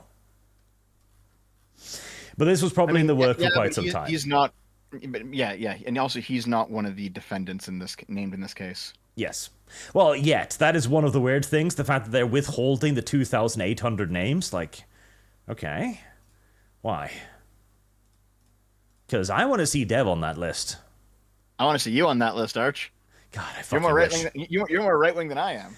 Yes, and yet, God, I wish. I fucking wish. $100,000, I'd take it in a heartbeat. I mean, also there was that I can't find the clip, but there was that one bit on Hassan's stream where he was complaining because he's very far left and he's still pro Russia, right? And it seems like this operation only targeted right wing YouTubers. It's like, listen, man, you got to support Russia in the correct way, Hassan, if you want the bag. Yeah, I mean, I feel your pain, Hassan. I really do. Are you also in a $3 million Beverly Hills mansion? No, sadly. So I don't feel as much of the pain, I guess. Oh, Hassan, that's the People's Mansion. The People's Mansion. That and the People's Porsche. Hassan is a He's gonna wonderful just let character. his fans drive it. It's really for everybody. He's on the decline, His viewers are slowly going down. It's finally coming for him. People are smartening up. Well, because he had to start doing live reaction stuff, and he wasn't quite as snappy as people thought he would be. Yeah. Okay. And you know what's really strange? Is Vosh is back with a vengeance. Yeah, I told you. I thought the horse lolly porn was gonna kill his channel, or at least keep it down for a while. But he's gained back a bunch of his subs. He regularly gets 8,000 viewers a stream. He's getting a couple 100,000 views a video. Vosh he's completely returned. Yeah, I told you, like, they can't abandon Warsh because he's their only effective weapon. He's the only one that has proven relatively effective on their policy. And he came out strong against it. That's the thing. And he stopped talking about it afterwards. You do that, you'll survive pretty much any internet drama. Even literal lolly horse porn, which is remarkable. Yep. He just kind of got on with it. Just made did streams, did videos. By a couple months in, it was all just gone. Wow, that's how I think I said this years and years ago when I was talking about Pro Jared. I basically said, you only get canceled if you let yourself get canceled. You can work through pretty much anything. You just keep posting, just keep going. Yeah, like Dev has survived his cancellation attempts, and the only one who suffered is Arch. Yep, that's how it is. To be fair. There are still people less than before, but there are still people who are like, oh, Dev's on the podcast again. I'm not going to watch this one, Arch. I'm leaving. But then my viewers come in, and it's like, it's okay. Your numbers have been replenished, Arch. No, Dev. This is why I'd like you to grow bigger so you can replenish more of the numbers you cost me. I mean, hey, I bring you 2 people. Yeah, you're fucking useless to me, Lum Lum. Oh my God, Arch. I'm leeching off of you, but you're the one that brought me in. Lum Lum comes up like, I help too. So I look down at what Lum Lum brings Arch's own stuff. Here. I stole these from your drawer, but here you go. You can have them back. Where did you get these, Lum Lum? Stole them. I am officially in the green once again. The money's back. The views are back. The subs are up again. Things are going okay. Dev's returned, guys. The return arc has begun. Dev is really, now all really I gotta big. do, It's true. Now all I gotta do is stick my foot in my mouth again. Oh, don't I'll worry. give it about 3 hours. Yeah, we're approaching the election. Or actually, hold on. Are you guys gonna be live streaming the debate with Kamala and Trump? Is that going to happen? That's next Yeah, week, it's happening on Tuesday. The 10th. The 10th. Where channel is it going to be on? Wasn't this CNN, or was it? Again? Yeah, I believe it's CNN. Oh, she's got the questions firsthand then. That one will be quite interesting. What's your take on that, Yellowflash? Do you give Kamala a chance, or will the Trumphalophagus become victorious? I'm voting Trump. Trump for sure, 100%. I would vote for a dead deer in a sack before I would give Kamala Harris a vote. Well, hold on. Is that that's who you're voting for? Who do you think is going to win, though? I don't know. I think there's going to be a lot of bullshit again, so hopefully everyone turns out to the polls and votes for Trump.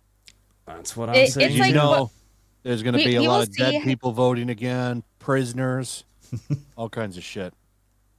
It's we'll definitely see how polls sway depending. Oh, it's on ABC, not CNN. Okay. But we'll see how the approval rating is when Kamala actually is asked real questions and not, the stupid ass interview that she did with what's her face on. Oh yeah, where she had CNN. Tim Walls with her answering all the questions. Yeah, and she didn't even answer any questions. She was given fucking 3 answer things okay, is it this, or this? It's like, shut up. Ask her questions, please. I didn't see that. That sounds. Oh my God, I didn't. I didn't watch much of it. I really just can't stand her. So I'm not a Trump fan. I think I'm the only person who doesn't like Trump. But also, I don't like Kamala Harris either. Biden was old, but at least if you go back 30 years and see some of the things Biden did when he was in his prime, I was like, you know what, I can get behind that guy. He's just fucking ancient. He's just too old for the job, right? But Kamala just does not seem to be a good candidate. So man, there's no good option here. She didn't even get that many votes when she was a primary candidate. Back when she joined up as vice president, she was dead last in the polls, if I remember right. It's a long time ago, but she did not make very much headway. They had to prop her up and put her in there. This is the only way that they could get her in there. I mean, kinda. The thing is there was always going to be a new set of advantages because she's the VP, right? So that was always going to change. If Biden was going to step out, it was always going to have to be Kamala, even though I would have preferred someone else on the Democratic side to come in. because like she's the VP, meaning that if Biden were to have a stroke and die, she would be the one in charge. So if you're not willing to run her as the candidate, then what business does she have being vice president? So they kind of had to. The issue is that there's better candidates from the Democrats that not only in terms of electability, just in terms of policy that are better than Kamala, but I think they have to go with her. They can't not go with her. The thing too is, her entire public image has been transformed by the media. Because you're right, Yellowflash. When there was the previous election, I remember seeing articles where they were like, "Oh my God, Kamala Harris can't even fill up a parking lot," and they laughed at her. She was a joke. Her campaign collapsed. Now she's the second coming of Jesus Christ. Yeah, it's amazing. It's amazing, and people need to go out and vote if they want to see the Trump-philophicus, because I guarantee you, all politics is the 2% arguing over the 98, and the 98 right now are being bombarded with Kamala's so good, look at her, she laughs. What is her policy position? Nobody cares!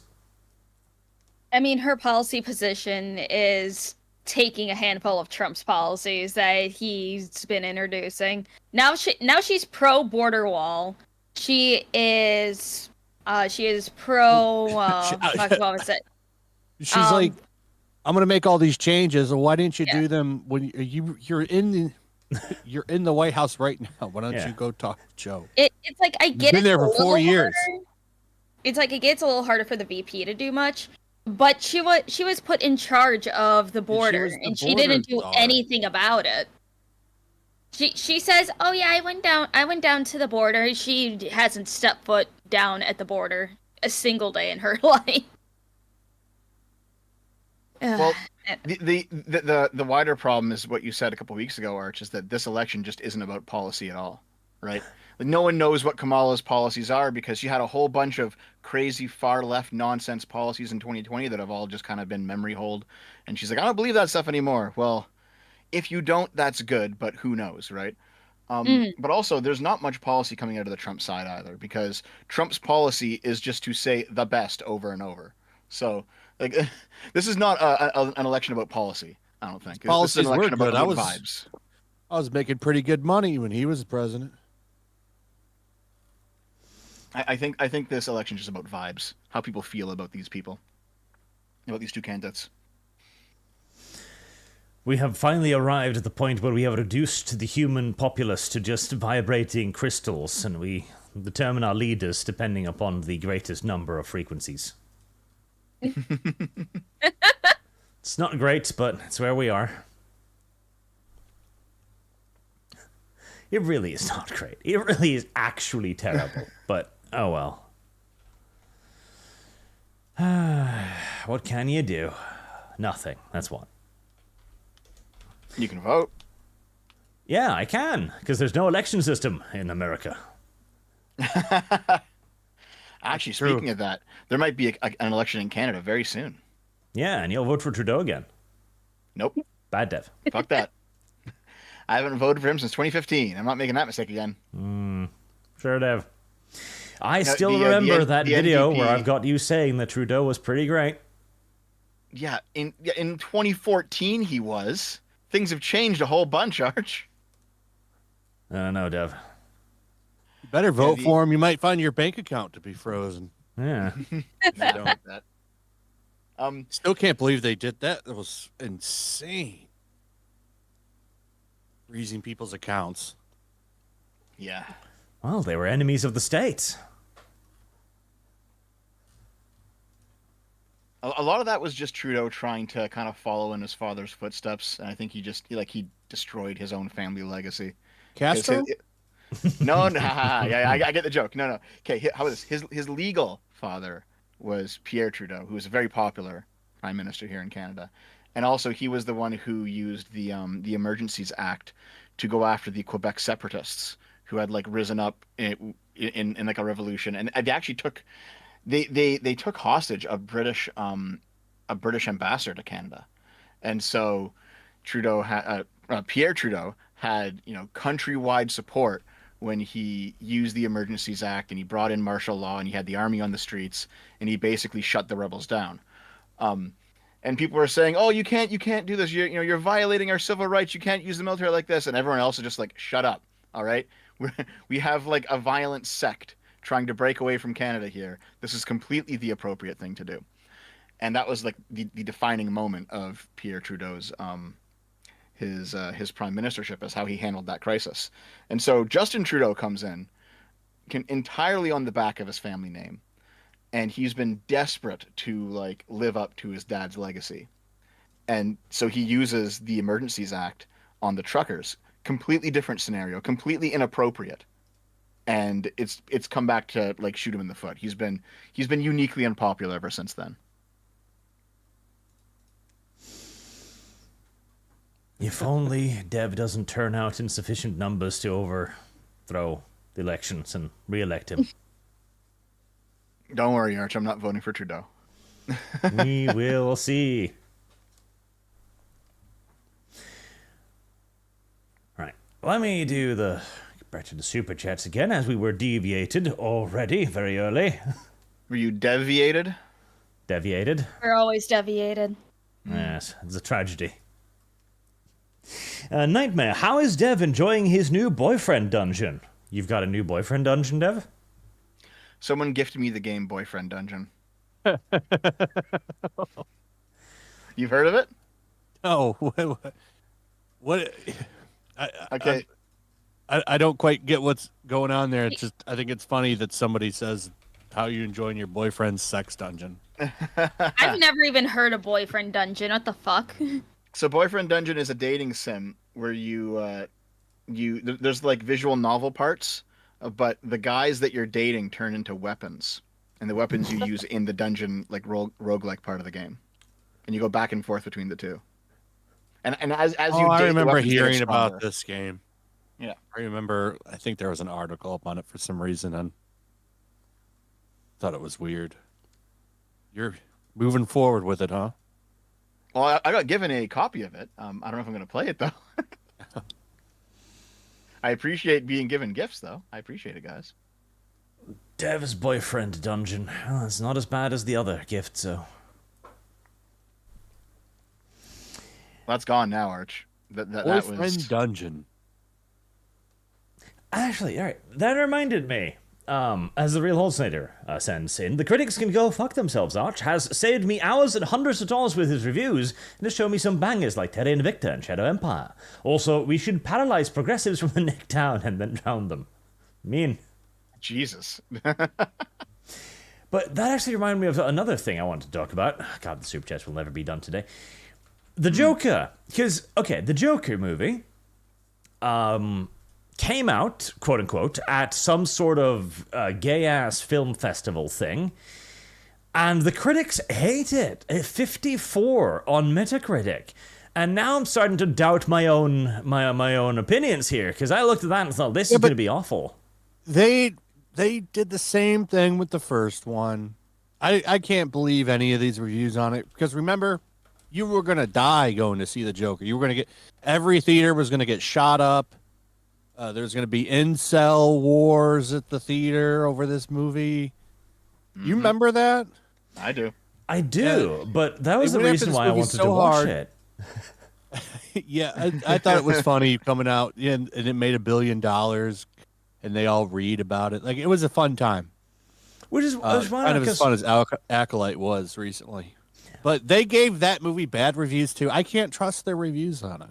See, that is exactly it, though, because I was expecting this movie to be garbage, because it's got Lady Gaga in it, they're talking more about Gaga than about Joker, and the people who are making it have no goddamn clue about what they're making. Literally, Joaquin Phoenix and the director was like, what if we made female Joker? And they were like, oh my god, there's a comic book version of female Joker, go to Harley Quinn. Like, And she hasn't had a great run recently either. Yeah, and the critics hate it. Now I'm worried that my prediction will be wrong, because I've staked a lot of my reputation on this movie being bad. I need it to be bad. I'm willing to give it a chance. I don't hate musicals. They're not my first, they're not my first choice for things, but I'm willing to give it a chance. I'm gonna watch it, but I'm not so sure if it's gonna be good or not. We'll see. But I'm gonna watch it before. Like these bad reviews, they don't mean anything to me, and they don't sway my thoughts on going to see it or not, because I just don't trust them. They hated the first one, and we know that these people don't have much integrity. You can buy a good review for the low price of $50. We found that out not that long ago when it came out that some company was paying all of these people $50 to fucking give good reviews for movies. That real thing? Yeah, that really happened.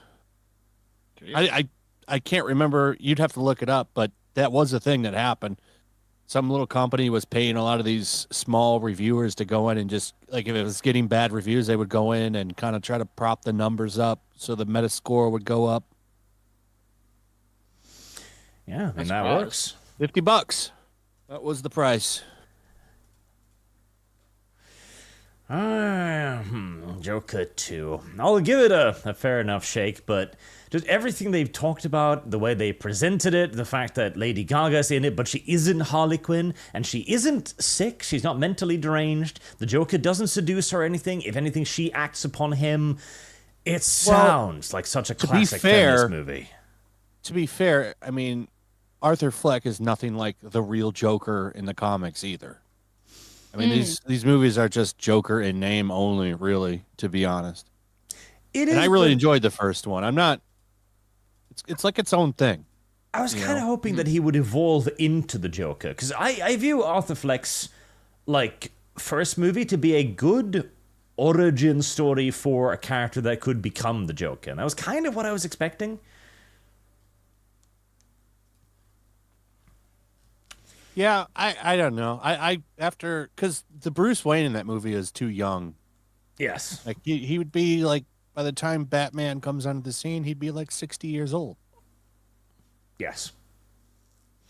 And it's also that I think the Joker gets a lot of its credits because of Phoenix's acting, which was excellent. He made a lot of that movie, because there are portions of it that I liked, parts of it I didn't like, and Phoenix plays a very particular kind of actor. I hated the recent Napoleon movie. It was not a good movie about Napoleon, or historical epic, or anything, really. So if he does well enough, maybe that'll gloss over any inconsistencies or errors.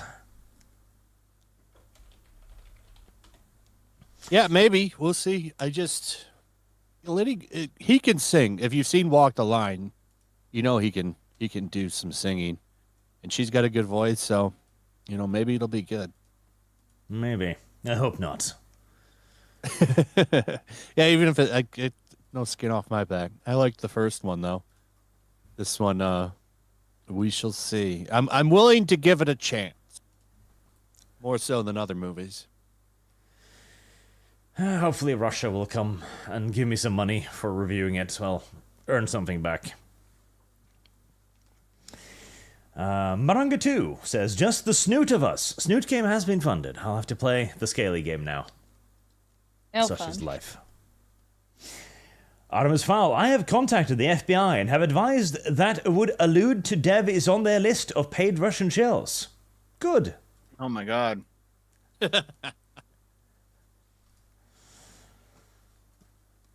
Dev, I will disavow you. Not for taking the money, but for not sharing it. Yeah, me too. You could at least get me Space Marines too. Come on. That game's actually pretty good. $100,000. Yeah, I got it. I've already picked it up on Steam. I'm just waiting for it to come out. I didn't want to buy their. I fucking hate early access. I refuse to support it. The YouTube trap. I'll buy the regular version though, and I'll play it on Monday. Yeah, I don't like it either. I do it because I stream it. If I didn't, I wouldn't bother. Mm-hmm. That I get, but it's just I hate what it's doing to gaming, charging. Like, look what happened with the people that bought Star Wars Outlaws. Like, you've put 15 hours into the game, have you? Well, you lose your entire save file. Do we have some surprises for you? You're gonna have to start over. Instead of giving you grinding material that you had to work hours and hours to get a hold of to upgrade your shit, we're gonna give you this thing you can wear, this trinket. It's like, wow, what a trade-off. Yep. No, pre-orders Oh my have God, done that- nothing but bad for gaming, but ugh. Oh, that fucking reminds me of something. Okay, so one of the quirks of Star Wars Outlaws is that a lot, not all, but a lot of your level ups come from finding NPCs in the world and not from getting experience. There is no experience in the game. So you find an NPC and they teach you like a skill or a something or a move, right? I saw some lefty on Twitter say that this was a more politically correct way of leveling up your character because because grinding out experience was this very individualistic kind of, great man of history way of looking at heroism, while getting how do they put it? Getting skills from other NPCs respects the concept of expertise and promotes the idea that we should be trusting experts. And in an age of misinformation, that's actually very important. And I was like, I can't fucking believe you're a real person. Dev, why is it always you who come across this? Why is it always you who think about this? Because you don't follow all the crazy lefties on Twitter, which I do. That's an excuse I have heard before. I didn't see. I would have made a video on that. I'll see if I can dig it up again. I'm gonna put it in my Star Wars Outlaws video for sure. It's fucking ridiculous. Yeah, those are the best videos to make. Are the ones focused on crazy people on social media. Stream troll Mike says Dev's handlers asked what side he wanted to shill for, and he responded with yes. Also, they call me Danny's sim for free, guys. That does sound like Dev. That does sound like Dev. Nicholas Cantor, Arch, when the Muv-Love Law miniseries? I'll pay. Oh, God, those are like 300 hours. Expensive, very expensive. ShadowFox2300, damn, just saw a clip from the Tithe show, and damn did they do justice to a Custodes and a Sister of Silence. It's a shame it's marred by the overt political shit. Hell, it made our bites look good. Yes, the female Custodes are official now. That's an animation. I saw that. That was funny. I quite liked Siegfried and her enormous chin.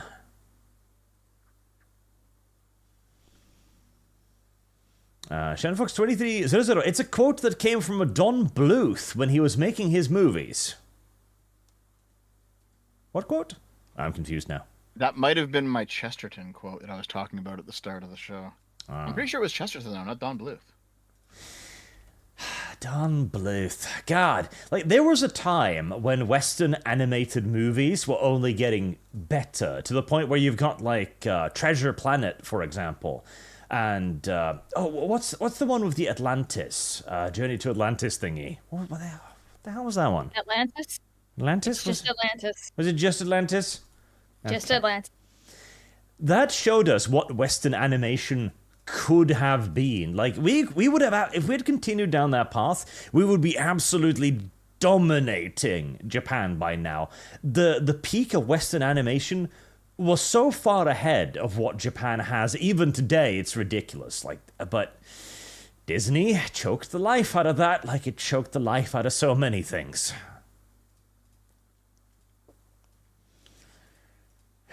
Tragic. Animation's pretty much feels like it's dead here in the West. Oh, it is. Like all CGI stuff. Like, I miss hand-drawn animation, man. Just don't see it anymore. And it's virtually all Disney's fault, because Disney had one of the leading like hand-drawn animations department after they again largely outcompeted Don Bluth's guys, and they made stuff like The Jungle Book, which is beautifully animated, but they shelved all of it and just went full CGI.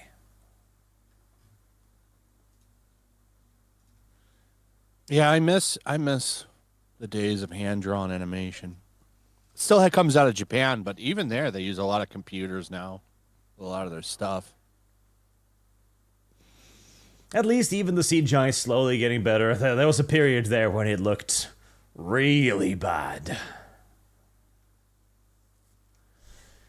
Oh, well. It was really jarring, like, I don't know if you follow Dragon Ball at all, when they had the Broly movie, which was amazing. so much good animation on it. And then they switched to the second one. It was all CGI. Like, is this really the path forward here? You know? Yep. The same happened too with Kingdom anime as a really long-running anime for I think the single longest-running manga ever or something, Kingdom. And in the first season, they used axolots Longer of CGI. than One Piece. And it looked awful. And yes, no, in terms of the years, yes. In chapters, I don't think so. I just got caught up on One Piece, and it took me a year. Let's see. The Kingdom manga started releasing in 2006, and it's still running. I would say One Piece started in 1998. I think is when it started in Japan. Damn. It's been around for a long time. It has been. 25 years.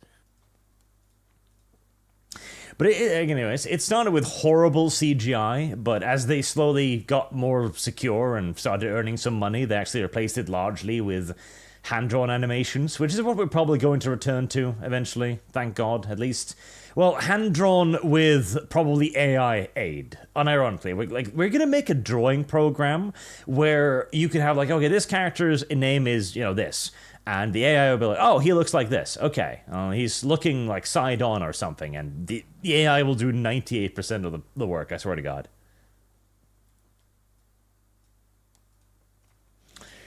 At least it will allow everybody and anyone to make stuff, so that'll be good. Unless the corporations monopolize it, in which case, fuck all of us, I guess. Ismail Thompson, 3D printers is... 3D printers, I'm actually... English, Jesus, God help me. Luma, you've infected me with your Mexican. I am actively avoiding GW's Tempestus Aquilons launch money to be made. Yep, 3D printing. Let's all make our own stuff. Why not? Yeah, that's a real threat to, like, games works and stuff. That's why it's so odd what they're doing with a lot of the moves they've been making lately. Because people have been doing that just for, like, the old Warhammer. I see a lot of people making their own armies with 3D printers. Oh, yeah. Because they don't really make stuff for them anymore, I don't think. No, like 3D printing is the biggest barrier to entry is still that it's relatively difficult to like set up the machine correctly to reach the level of like quality that you need. But they're getting more user friendly by the day. Like it is going to replace not just like hobby stuff, but we are going to arrive at a point where you are not going to buy anything at the store anymore. Like stores are going to be obsolete. You are going to download a cup off the internet. I guarantee it. Eddie Grimm in the chat. Will anybody still watch One Piece when the One Piece remake comes out? Yeah. Especially if they really like it, they'll move ahead. The 3D printing thing, and then also like the AI art thing, it just seems to be an extension of like remember Arch the whole Luddite conflict, where you have like, man, you get people who are very, very far left. Okay, and yes, I'm blaming this one on the lefties yet again, but you get people who are very far left, and they talk all about progress, making things better. But then as soon as the forces of progress come around with a new technology that increases access to something, whether it's the Luddites smashing up factory looms, or it's you got these lefty artists on Twitter complaining about AI generated art. It's like, man, technology serves to equalize access to a market or to a hobby or to something, to lower the barrier of entry. Happens all the time. And despite these people talking all about progress and apparently loving it so much, as soon as this happens, they all get up in arms. And I'm like, you guys are just all fucking hypocrites. That's all it is. Yep. Because this is going to be, at the end of the day, a democratization force. It's kind of like Photoshop. People initially were opposed to Photoshop because it made things too easy. Everybody started using it because it does make things easier. And then things get more complicated. People draw more incredible things. It's going to be the same with the AI. And the problem is, too, a lot of creatives are just not as creative as they think they are. Like music, for example. AI is going to ravage music because so much of music now has become so formulaic that the robot can do it easier, faster, and with practically the same effect. This is true. This is true. Some of those AI songs have been pretty good. Yeah, and they You're not produce wrong. them in minutes. Like, even the new stuff like mimics the older music, and it's all like kind of factory produced now. Like that's the thing too, right? Because it can recreate styles in a way that we've just given up on. Have any of you seen like a Lord of the Rings, but in 1980s style for AI? Yes. Yeah, I saw one today. They had if everybody was hillbillies in Lord of the Rings. Oh, I saw that too. It was funny. It was like a trailer park where they all living. They did it with Harry Potter too. That one was better done, I think. But I the seen song was one better. where You're a wizard, Harry. I the seen one wands were where guns. Mm-hmm. did you see the Haggard. powerlifting Harry Potter ones where it was like Harry Squatter and Oh, I think I did see that. That was years Oh. ago. That's an older one, but I've seen it. Yeah. Yeah. God. And the thing is, it looks good. It looks really good. And it's just because they capture a style, because the AI can look back at that style and go, oh, okay, the lighting is like this, the presentation is like this, the characters look like this. And it just recreates it. It doesn't bring any of itself into it. And that is one of the big problems with current entertainment. And it doesn't need to be AI either. Peter Jackson, who created the Tolkien movies, he explicitly said that he didn't want to put any of himself into this. This was Tolkien's story. This was the Lord of the Rings. And that created a fantastic piece of entertainment. Now, nobody does that. Now everybody needs to put themselves into it. The Rings of Power is the perfect example of that, where they take all of these characters and they just rewrite them like mad. Like Tom Bombadil is all of a sudden like, oh yeah, I care about the world. Like, I'm going to teach people to use magic. Like, why, Tom? Why?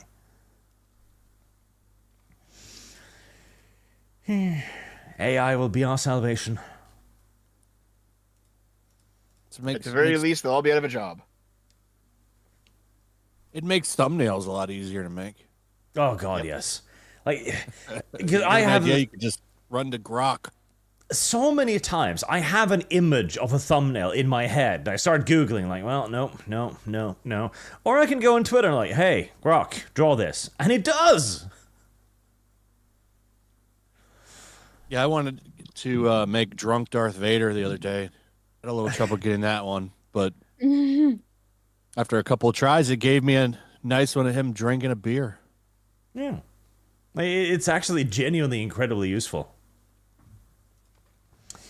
I know the artist counter argument is you're taking away work from them, and it's like, Good. yeah, but we wouldn't pay for it anyway. We would have done something else because it's not worth it that much to actually buy this artwork. Yeah, the thing is, too, I consider myself at this point a unironic fucking patron of the arts. The amount of these shitty little artists I pay, I employ, I feed. Entire villages in the Philippines exist because of me. God, I'm surprised they haven't dubbed you Lord Arch yet. Some of them have. Yeah, fair enough. But yeah, I play plenty of artists, but I'm not going to feel ashamed of using a little bit of AI here and there to enhance my workflow, shall we say. Even as those little shits probably do it as well, like, AI, draw me a river, because it can't be asked. Inquisitor Media, the Minecraft movie is a waste of money if there's no Mike Matai and Inspector Gadget cameo. Also, Arch, would you ever consider covering Nier lore? Don't know enough about it, so probably not. Well, time to play the games with every single ending. Yep. Well, not every single ending. Jesus Christ. But the Nier games are Every good. single ending. Listen, you got to start with Drakengard and then get to, like, is it the third one? And then go on that branch Drakengard off 3, yeah. to... Yeah. And then go on the one ending that branches off to the Nier series. It's actually a really good series. Let's see. Well, my response is, as it always is, pay me. I mean, hey, here's a plus. Really good games. Here's a plus. You can have 2B self-destruct, and you can look at her ass the entire time. That's true. For some reason, it's her skirt that is the bomb that self-destructs. Yep. Artemis Fowl. Dev was paid in chairs and desks. Ah, the thing he consumes the most. New chair, new desk. Things are going pretty good. Though my new desk right now is smaller than my previous. I'm not a fan of it. Yeah, it's because he broke the previous one, chat. He messaged me. It's like, my desk just broke. What happened? My shadow touched it for a second. I was on Mahler's was it his 300th recently, or like it was some kind of anniversary like in the past couple of weeks, and I was on there and we took a break for lunch, so we all went away to get lunch. I was gonna come back, and I go out, I come back in, and the desk has like collapsed to the floor, with like my computer still under it, but like everything was still on, and I was like, I guess I'm not going back on Mahler's today, so I had to get a new desk. What did you sit on it or? No, I went out for half an hour and I came back and it was just down. I think it was already like it was already really old and really wobbly. It was on its way out. It just happened to collapse with all the monitors and stuff on it while I was out. Oh, Just did anything break? one old monitor. Oh, that still sucks though. Yeah, I had one of those full screen, one of the first like flat screens that came out like in the mid 2000s. I had one of those from like my old high school build, still just kicking around. I was just using it as like a side monitor, for Discord or whatever. But that ended up going. But everything else is still fine. It's just the table was old and it's like I'm just glad I wasn't sitting at it when it decided to fall over. I'm glad I was gone. It's hard to find a good desk, especially when you want to have multiple monitors. I do know this struggle. It took me a long time to find one. I ended up getting like a conference table using that. Yeah, man. Like I bought as big as a desk as I could fit in this space. I mean, I'm not going to be here where I currently am permanently anyway. So I was like, I'll get something that is like, just off of Amazon, nothing special made, big enough, and this will do until I have to move. You need a lot of room if you have a setup, because I have 3 monitors and then I have my broadcaster. I have my mic and my mic stand and speakers. Mm-hmm. I've got 4 monitors. I just have 2 like mounted on the wall above the main 2. That's how I'm doing it. 3's been enough. I haven't come across the need to have another one. But when you're streaming, that's about the only time I ever utilize all 3, to be honest, is when I'm streaming on my show on Saturday nights. Because I usually have one for articles, and then one for the chat, one for YouTube stuff. Right. Man. Yeah. I find when I'm doing certain stages of writing, like a big video, I'll use all 4. And one of them will have the script, one of them will have the sources. One of them will have like a folder where I'm saving sources, like I'm getting images to use in the video, so I'm making sure to save things as I use them. So I know that I have what I can put in the video. And the 4th one, I generally have music playing while I'm writing. You need to see the music? When I need to. Well, no, I have the 4th one has like Discord open in case I need it to talk to someone really quick, or like I have like a YouTube page open and I have the video playing so I can like change the music if I want to easily. The 4th one is like just kind of the whatever monitor for just extra stuff. I'm just sitting here with 2 monitors. I was functioning with 1 for the longest time. That's what I had for the longest time. I was using 2, and then I don't remember when I went into like a Best Buy and it was like a doorbuster, nice monitor. It was like only $100. Like, fuck, okay. I'll find a reason for the 3rd one. It's been helpful. Mm-hmm. But I think I'm spoiled now, man. I go back to 2 monitors and I'm like, I can't do this. The I will nightmare have of a to get a single 3rd monitor. First world problems for sure. Mm-hmm. 100%. Boog asks, Lumi, do you ever call your husband Darkheart? No! Oh my god, no. But why not? I don't. He's just Moose Man. Moose Man. Yes, he is known as Moose Man because his persona is a tiefling with like moose-styled antlers. and everything. And he's from Alaska, so it just kind of makes sense. Eddie Grimm brings out the ultra wide. I got to tell you, I don't like them. I'm not a fan of the ultra wide.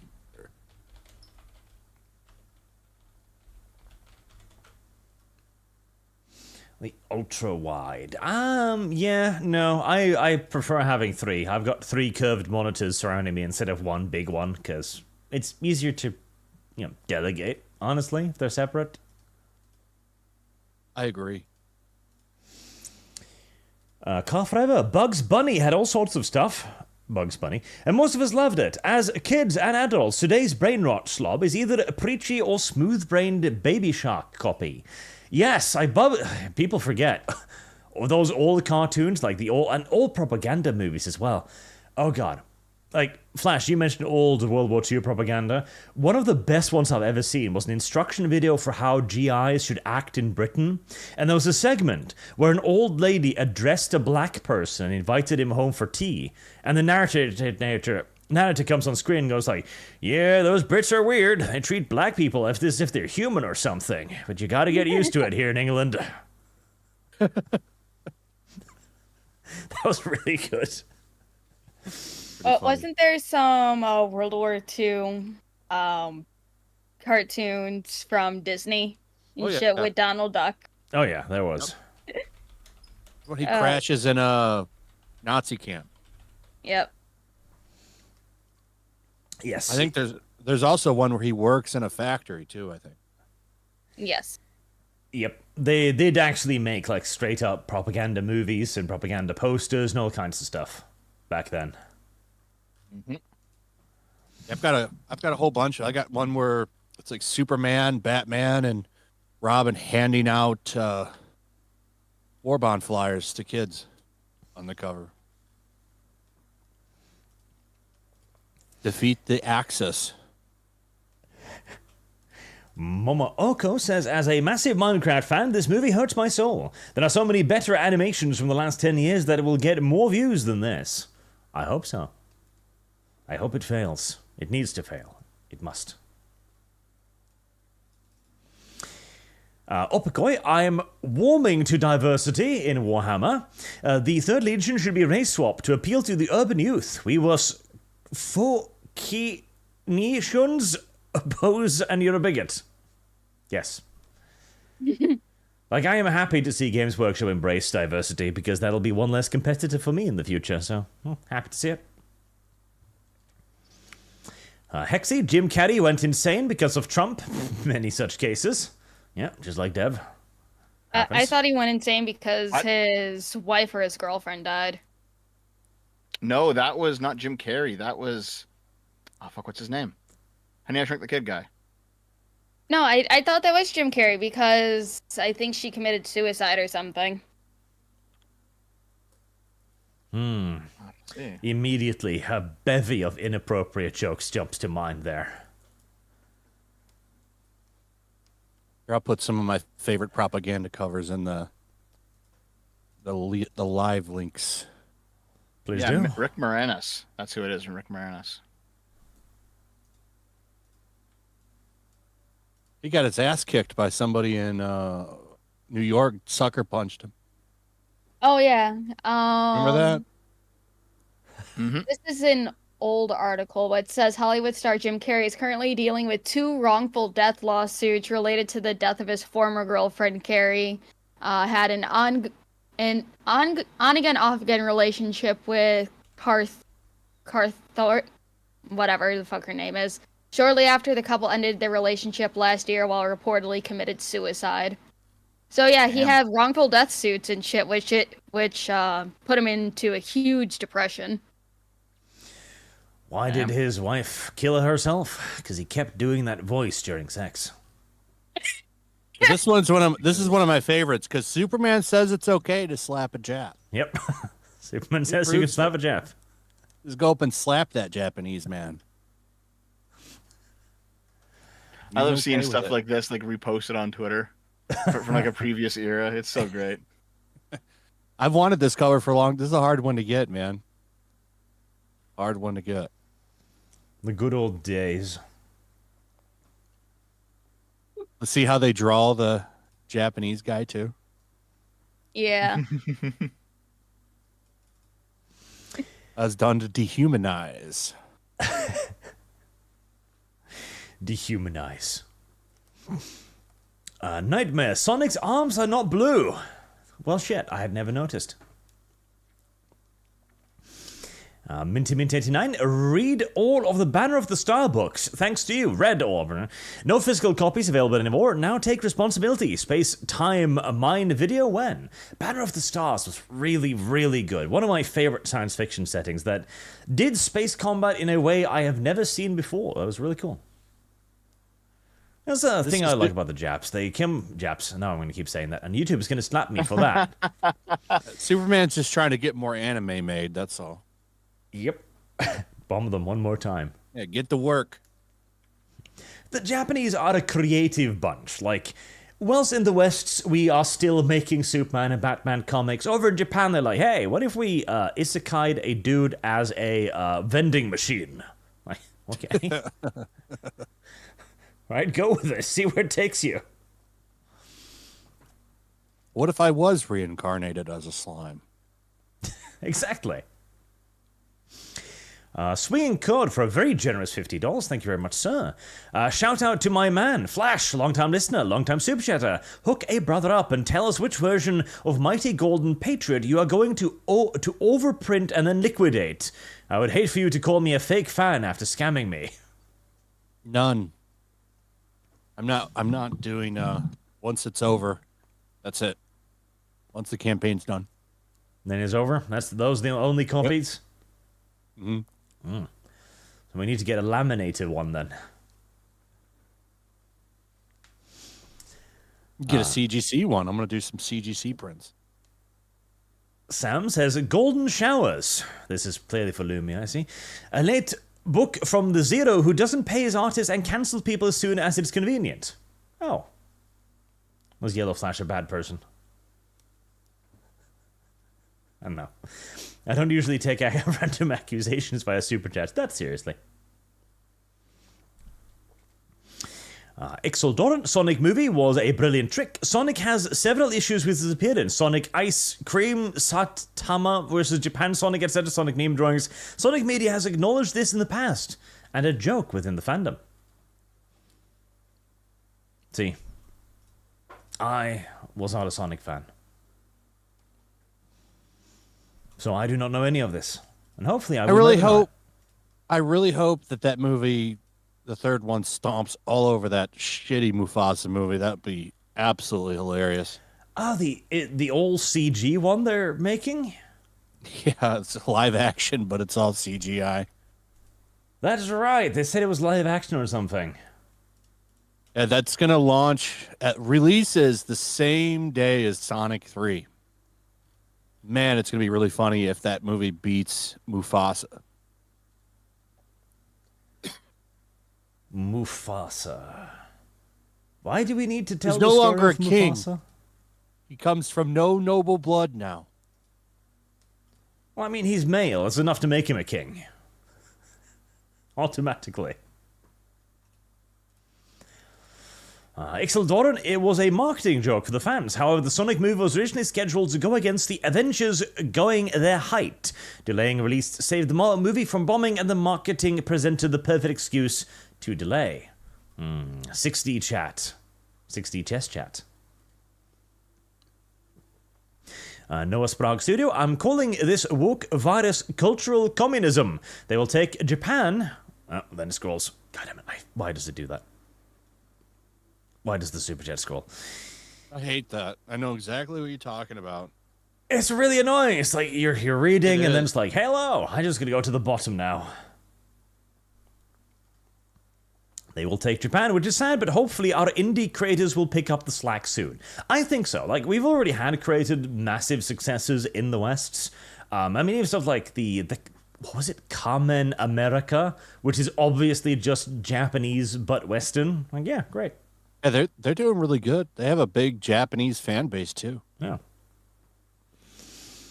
Glow in the dark. I think Chen thing is being overblown. When you had Pelosi chauffeur being a Chinese spy for a decade, but swept away quickly in like a week. Yeah, there is also that thing to consider as well. There's a lot of Chinese involvement in other places, more high places, that is just ignored, weirdly enough. Yet the YouTubers get the stick. Did he say Pelosi chauffeur? Mm-hmm. I'm pretty sure it was somebody else's chauffeur, but I mean, whatever. Dev, we don't take your communist ways now that we know that you've been paid by Russia. Oh no! Oh no! I do know that like everyone talks about that one guy who was fucking a Chinese spy, and like, oh, this is a big deal. Oh my god! If you look into the case, like, he was banging her. He was banging her, by the way, but he was doing it, I think, before he ran for office. And as soon as he started running for office, people at the government were like, listen, dude, you got to break this off. And he was like, oh shit, and then he broke it off, and then like, that was the end of it. Like nothing ever came of that, but. You know, having sex with a Chinese spy just is a good internet story, you know. So it went viral. It is. It's a good What story. about that? What about that Democrat senator that was fucking the guy in the where they In take the all Senate that testimony? Yeah. Oh yeah, did you see the video of it where like he was just clearly naked in the chamber taking it? Unfortunately, yeah. It was all over social media for a week. I tried to forget that, but thanks for reminding me. I think he got fired. I mean, I'd hope Yes, so. you did. Yeah. I don't think he was a anything staffer or happened something. to the guy that was fucking him, though. I don't think he got in trouble. Damn, he should. Yeah, he should, but Let me look it up. Let's see if anything happened. I mean, it's been a while. Let's look it up. Brendan Lucas says, Lawrence Shen was terminated by YouTube, Instagram, X, Rumble, and Odyssey. Still up. All 4 Lawrence Shen YouTube channels are gone. Follow video link. It says terminated. Dev wrong again. Dev.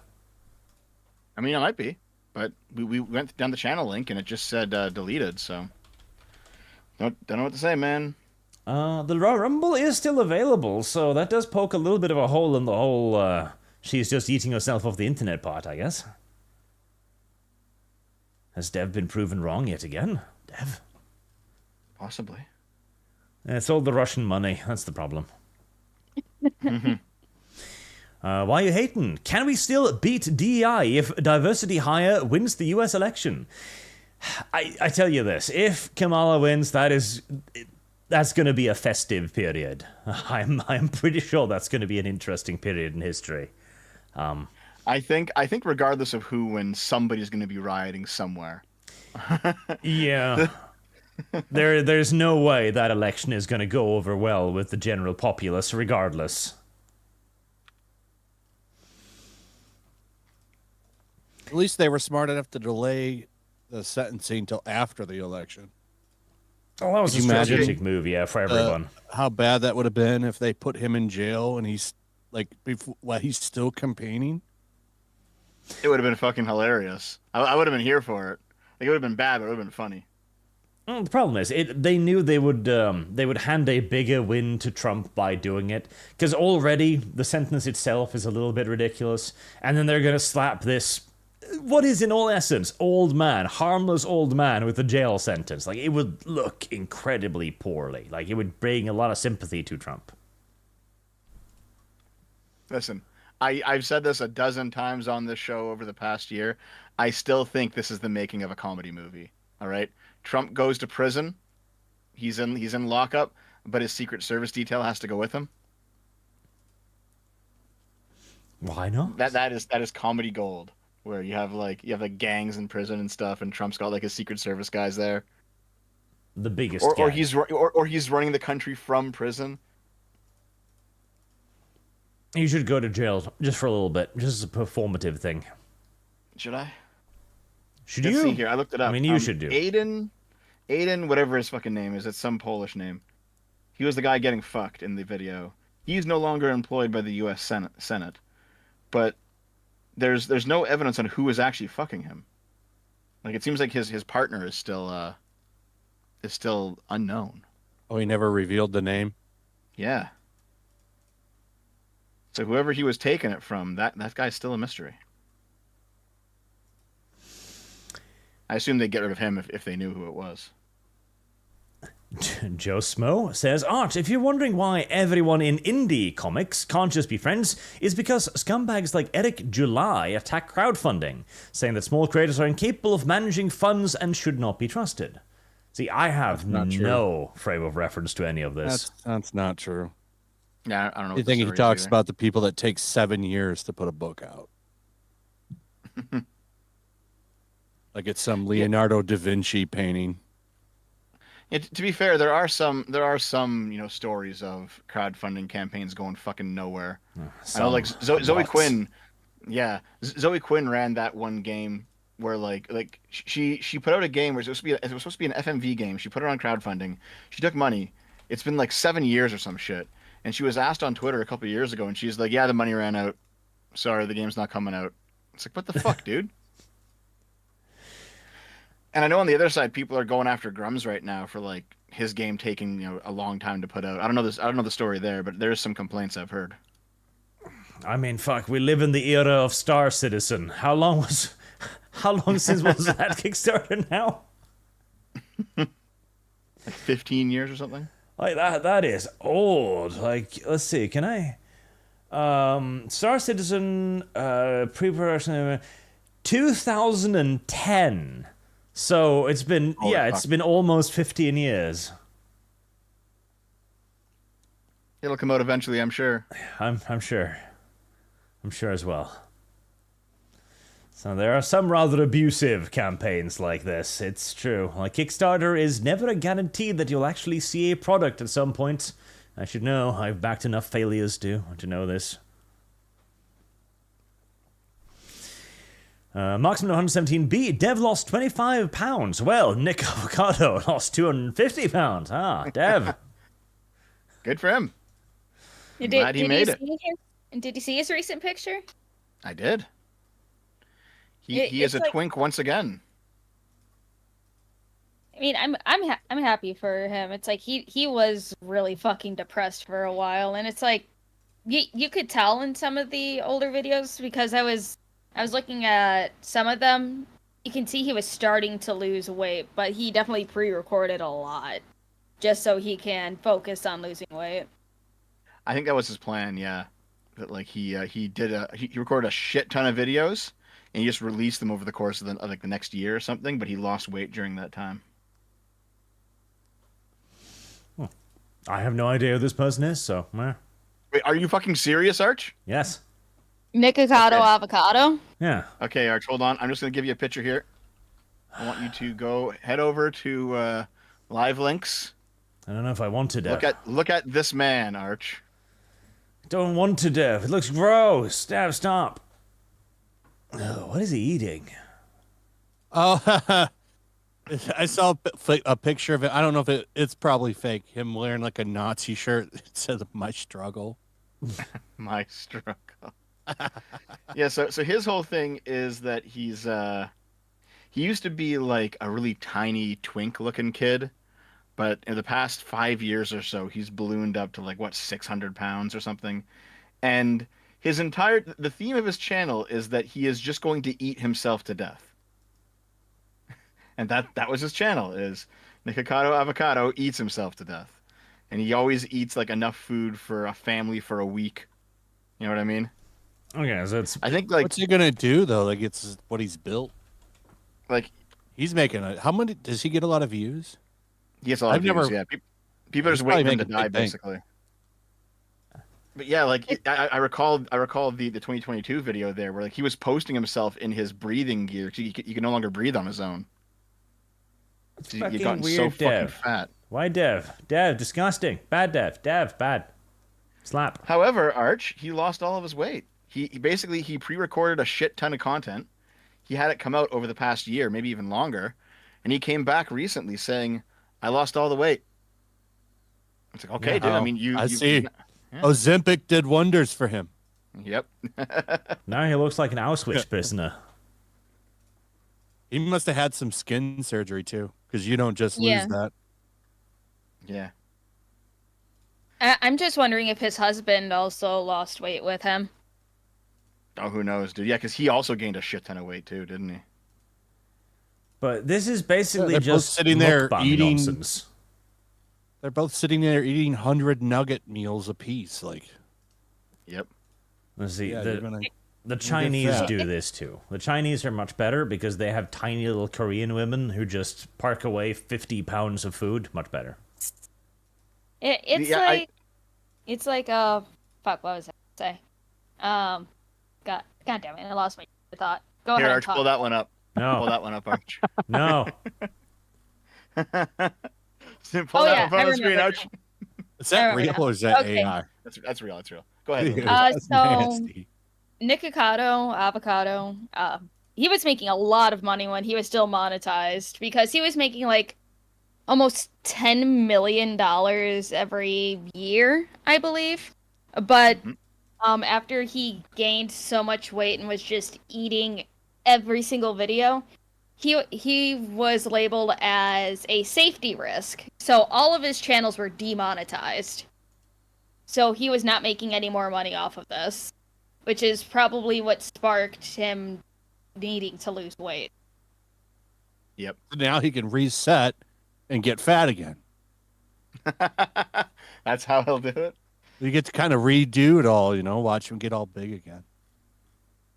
Well, on the weekly sip last week, I covered a story of a Chinese mukbanger who ate 22 pounds of food in one sitting. Then her stomach burst open and she died. Oh, Oh, that's Yeah, man. nasty. She just I don't ate get herself it. to I don't death get live on stream, man. I don't get the enjoyment of watching this either. Like, there's a lot of people that like it. This is a shit. I just don't want to sit and watch somebody eat, regardless. I don't either. The only exception is for MREs. Like I'll watch like Steve 1989 because he'll like show how the MRE works. That's kind of interesting because it's kind of neat. But yeah, just watching someone eat, I don't get it. I think when it comes to Nikokado's channel though, they were just waiting for him to die. They were like watching him and being like, "Oh my god!" With every video, he's getting closer to death. According to Kratos.net, her parents were concerned about her dangerous eating habits. You don't say. Yep. Right, well, this will lead to more crackdowns on social media, I'm sure. Luckily, they'll go after Dev first, because I don't look like I'm going to kill myself via food just yet. it's like, What's worse? The fetish people for this or the foot people? I don't know, Lumi. This You're for the only sure. foot It's fetishist gotta be here. this. Both What'd are you pretty say? gross. Foot fetish or the mukbang feeder fetish? The feeder thing is disgusting. It's worse than feet. Even though I it's still worse than think feet, too. I knew it. I still think feet should be cut off at the ankles because they're icky. But the food's grosser. Well, that's why we wear socks. Yeah, it's fair. There you go, chat. Yeah. Lumi would pick feet. Here, let me Shut put it the this fuck way, all right? Let me put it this way. Even if you're not into feet, you can clearly tell the difference between like a good-looking foot and a bad-looking foot, right? Like All look the a same to well me. manicured. Actually, I take it back. Brie Larson's feet are another level. We went down. Were you on that stream, Arch, where we went down the Brie Larson feet rabbit hole? No, I don't think so. Holy shit, she has some god awful looking feet. They look like Frankenstein's feet. Oh my god, dude! Really? Right, let's Yeah, see if I can- they look like she's got toe jam and shit in her nails, and Ugh. yeah, it's really strange. There we It's like she never washes them either. Oh god! Someone in the chat says, "I hear that Dev likes them big and stinky." No, don't you dare bring that shit up. go. That was Chicka Conroy, man. I just provided the video on that topic. I'll just start forwarding that to Lumi. She likes this kind of stuff. Cease! No! you could give it to Rosa because Rosa actually likes feet. I know, that's why I'm not giving it to Rosa. That's why I'm sending it to Lumi instead. Ugh. I would think that Brie could afford some kind of foot surgery. I'm not kidding. Let me see. I'll look up Brie Larson's feet. I really don't. I'm gonna have to clean my history now. Johnson Smith, just so you know, on your Space Marine Live Play, I got an ad from My Little Pony's official channel. You're becoming a pony channel, lol. Approve. Good. I hope Hasbro could sponsor me.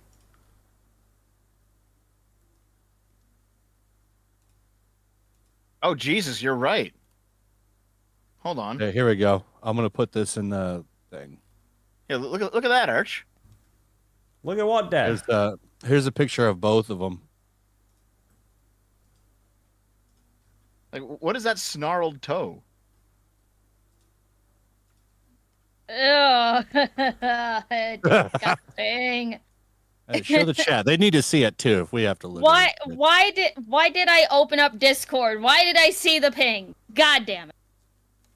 Because you were curious, Lumi. You were drawn towards it like a moth towards flame. No.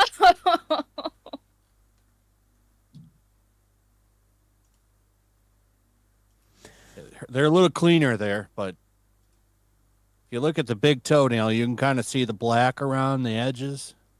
I'm telling you, man, they're dirty. I don't think she washes them. Disgusting.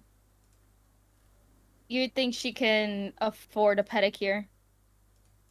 Here, Arch, put this one up. Dev, why? Yes. Why not? We're having fun here today. Well, first I'm going to send it to Lumi. Why? Because if I have to, you have to. Fucking hate this. You're acting like I'm not in the stream server. There we go. Her feet make me wonder about her hygiene in general, to be honest. Or she just needs to get larger shoes, but she can't admit that she has large. I mean, look, you can see feet. the dirt in the one toe, like next to the smaller one. Pinky toe. Even that, like, look at that. It's got she's got the strangest celebrity feet. And I'm not an expert, but I mean, you would think that she could afford pedicures and stuff before she goes on these red carpets, but she's going on there with like dirty ass toenails and shit. Like no one's gonna catch that. Come on. At least wash your feet, woman. Yeah. At least once. Artemis Fowl, here are the accusations we think we can prove in court, as an indictment is not a verdict, nor evidence of the claims made in the indictment. Oh, Dev is wrong yet again. Well, no, I said that, though. I said, like, an indictment isn't itself evidence. An indictment is the government saying, this is our case, this is what we think we can prove, we have the evidence for it. If we go to court, we're going to bring it forward, and then it'll be judged, right? Generally, you don't see just complete falsehoods in indictments. Generally. Except when it's delivered by the government, I'm sure. Arch, I swear to God. Noah Sprague Studios. Dev, have you heard Nikado Avocado has reverted back to his skinny form? If he can do it, so can you. I'm working on it, man. Please, for the love of God, get Brie Larson's feet off of the... Get it off the fucking... Yeah, get it off the things.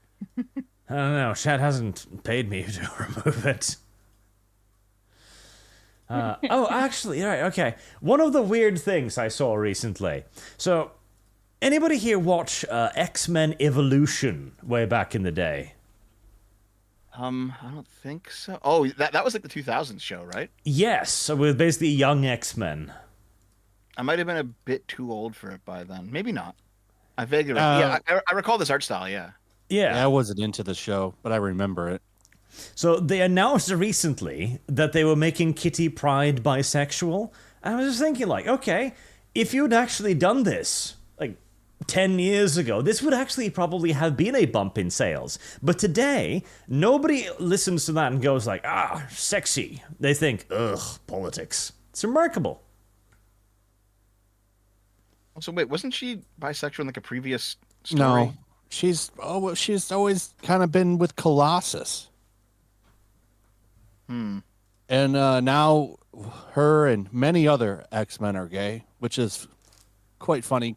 Like when you consider, you know, their slogan was "Make more mutants" for a few years, but half of them are gay.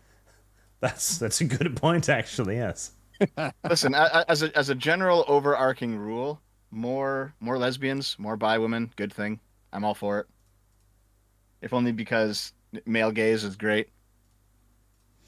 And the solution to the X-Men problem was to do nothing. Like, the world didn't need to worry. The mutants would just breathe themselves out of existence. Being bi in comic books today means gay. Basically, she'll never be with a man again. Just like when they were calling John Kent Superman gay, like bi, he's gay. He'll never be with a woman again. Are you listening, Dev? Are you listening? Hey, listen. You're Two gay, cute Dev. girls kissing. I'm all for it. You're gay, Dev. You're not bi. You're gay. I'm with a woman. Yeah. Irrelevant. That's irrelevant. Yes. Oh, okay. Embrace. I gotta go inform her of that too. Embrace the label, Dev. Don't fight it. Don't resist. You can't resist for long, anyways. Hold on. Does that mean that Lumi's relationship with her guy doesn't count either? Because Lumi's bi. Are you No, bi, it Lumi? counts because I'm a woman. It doesn't count if you're a guy because you're just gay. Oh, yeah, that's true. Oh, okay. Is that the rule? It is now. Marked ashamed. Arch, apologize for Norway making Dustborn. Dev, apologize for Canada making Concord. Oh God, did Canada make Concord? You know what I wanted to say about this Kitty Pryde thing is what's funny is when her and Colossus split up, they started to draw her a little bit younger, and they kind of aged him up and gave him this like dark lumberjack kind of beard and stuff, like almost kind of making it look like it would be creepy if they were together. Just little things. It's like when Iceman came out as gay, they made him look younger. I'm not kidding. They try to like de-age the characters when they turn them gay and make them look younger. They did the same thing with Tim Drake Robin when they made him gay or bi or whatever. They started drawing him like he was a young teenager. I mean, they gotta try and make them attractive, I guess. Can't have an ugly gay person. It's creepy. Hold on a second, you fucks. Firewalk Studios is not in Canada. It's in Bellevue, Washington. Fuck you. Canada's innocent in this one. I mean, Washington is basically Canada at this point. Is it? Washington Yes. is the most American name. Washington is full of communists. And also really bad Chinese drivers. Also, Vosh lives there. Yeah. You, Dev. Mama Oko, must go. Gotta go suffering more Dustborn. Gonna trigger all my best friends into doing what I want. Peace to Flash, Blub to Lumi, and read script, Bandev. Hang on, that was handwritten. Nice. Cuban 92, Brianna Wu, or Destined Position. Which will Dev take? Or Destiny Position. What is this even about? I don't know. Whenever I see Dev, like, and I'm wondering what his take is on something, I look up a Destiny video. So I would go for the latter. Oh, God. Devstiny. Devstiny? Yep. Gabriel Is not that- here. Oh, go on. I saw a video of his. I didn't even know he had a son. Like his son arguing with him. Is that true? He doesn't have anything to do with his kid. Oh, there was. I think the story is his kid's YouTube channel got demonetized or something because he made a video like pretending to go shoot his dad. Yeah, he said. Oh yeah, I is so seen that. Yeah. So what happened is I think the Destiny and the kid's mom are not together, and she lives in Nevada and he lives, I think he's in Miami right now.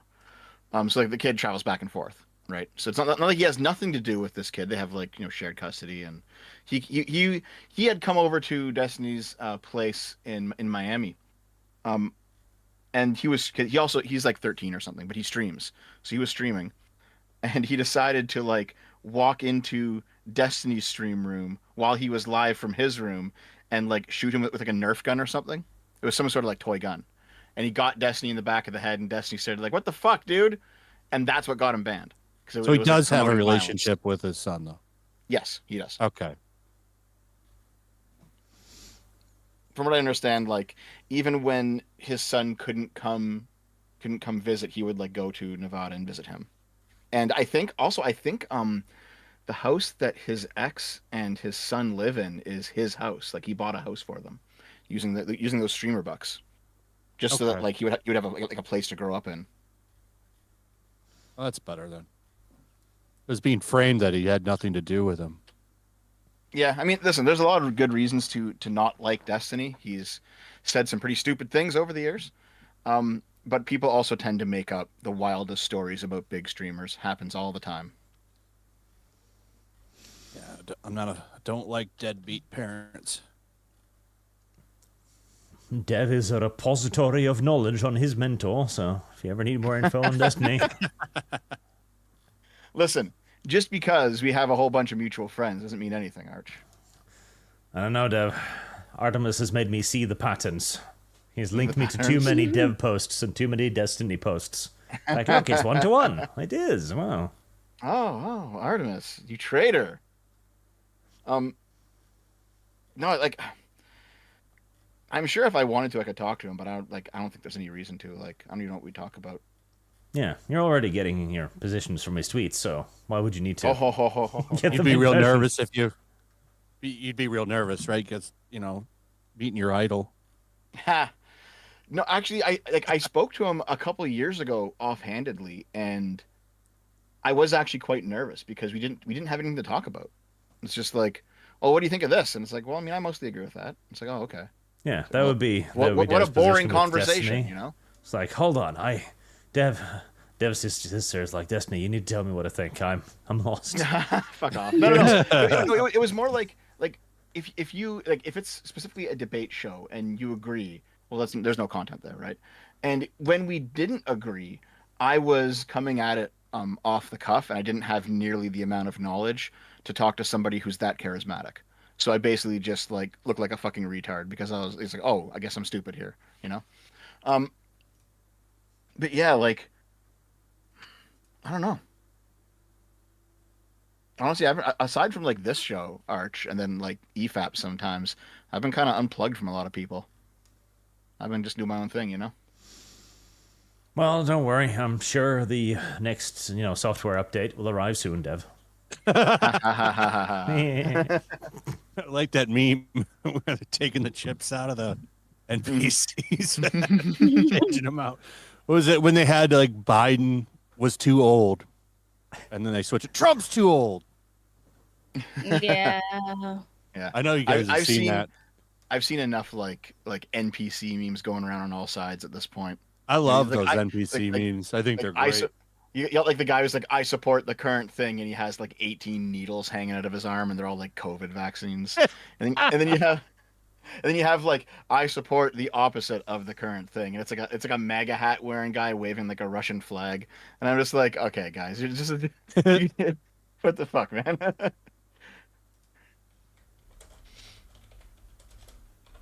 Hold on, chat. Yeah, I did call Destiny charismatic. I think that's probably one of his most positive traits. Is even when he's wrong about something, he can talk his way through it. Like, you kind of have to be to be a big streamer.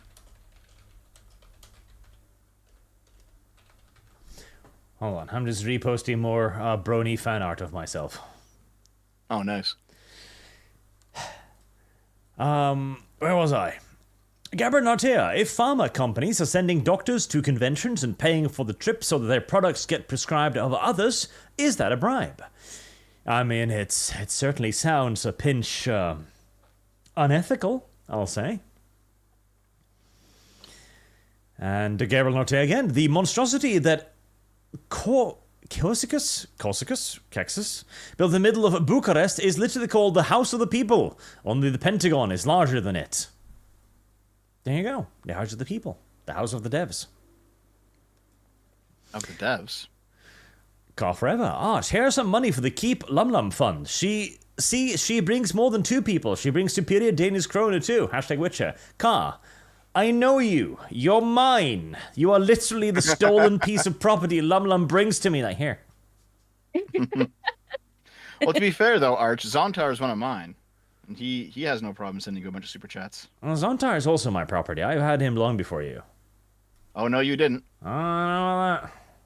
In fact, once I move again, I'll actually be pretty close to Zontar, so you might actually come by in real life. He's like, Dev, we got to do a show together, and I was like, do we? Man, I guess getting we really parasocial in here, aren't we? And Marksman of 117p says Lum Lum for Flashcast. Yes, Lum Lum. Find other people to feed off. What one day maybe if like I don't want to be like, okay, Flash, invite me on right now. I need maybe get a baseline there first. God, That wasn't much of a fucking baseline with me, Lum Lum. you're the one that came to my street, waved $100 in front of my face, and then Oh said, God. "Hey, you wanna come on the ArchCast?" And I'm like, "Yeah, sure." And now you're stuck with me. And now it lives here. I actually recall. I think I told you this in private, Flash. I recall like, I think you invited me on your show like 3 years ago, and I didn't see the DM. And I was like, oh, sorry, man. Dev does that. He's not very nice. Hey, Yes? oh, I didn't have anything to say there. I figured. No objection. I knew. Wait, Flash, did you go AFK? Are you gone? No, I'm still here. Oh, okay. I was somebody in real life. Hold on. Okay, I'll communicate with artists in a second. Sandu, think Kamala Harris will have some Richter's grin like Biden did during the debate? Or do you think Kamala will just word salad vomit all over the debate stage? Hashtag Fallout Equestria Fund. I don't know. Like, people keep telling me that she's going to do really poorly, and I hope she does.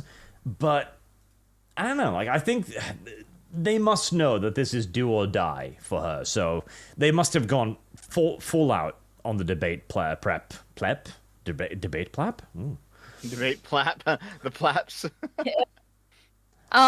She's been preparing for the past like couple weeks and leading right up to the debate. So Yeah, she Yeah. must know how important this is. she's doing a lot of memorizing. I also they'll think give she's her gonna the do pretty questions. Easy to do well when they give you a lot of the talking points. Well. I mean, they might. I'm not sure if it matters though, because like we all know, there's going to be a question about the border. There's going to be a question about Ukraine. There's going to be a question about Taiwan. Like, even if you don't get fed the questions, we all know most of the issues anyway. So I'm not sure that'll help. I think Kamala will do well, if only because Trump is not nearly as sharp as he was in 2016. Like, you can tell his fast, punchy jokes at the expense of like Jeb Bush or whoever back then, they were hilarious. Like, nowadays he kind of goes on more like old man rambles, and it's like, okay, all right. Meanwhile, Kamala. Oh, you has a did get the history- software update. Well, no, Kamala though has a history of being very slippery. Like, she knows how to talk her way, even though she's being dishonest. She can talk her way around a topic. So I don't know. Talk? Yes, she can. Like, Wow, I just hear Kamala reminds reminds me me almost. incoherent Oh, go ahead. rambling. Ha! No, she reminds me of Nancy Pelosi, where like this is a person who clearly has talking points and clearly has no problem, telling some lies while she's on the stage, but she's not an idiot. She seems like she could be like one of those really cutthroat politicians. So now, regardless of whether or not you like her, I think she has a decent chance of winning the debate. Of course, Dev takes the progressive position. I mean, someone already has said I to. don't like her, Arch. Yeah, you were paid to say that. Listen, by who? Ah, Wait, hold on. Russia? Who paid me to say I don't Russia like likes Kamala? her. Ukraine influencers. There you go, Ukraine. The new Ukraine company. But yeah, I think regardless of whether or not you want which one of them you want to win, I think Kamala might have an edge. We'll see. Yeah, a lot of those printers going burr and a lot of new voters showing up. And a long one from Zero Firewater. Except no, Dev, since we can see BlackRock and all these far leftists infecting Japan with their far left politics with the infinite money the US printing. It's malicious since anime is popular. It's consistent logic compared to Dev with the government, where the government violates your rights in broad daylight, and Dev says it's not true. The government tells you that they did wrong. And what why? the fuck is he even talking about? What? Okay, listen, my friend. Okay, your schizophrenia is starting to cost you real money. You might need to figure that out. Okay. And so why can Israel interfere in American elections, but Russia can't? I'd have neither in American politics, but since both are sucking off Israel, I just see it as a double standard. Is Israel interfering? Israel is always interfering. Yeah. Are they? Always. I mean, the Jews are everywhere. Well oh my boy, God. Lum Lum. Oh boy. So,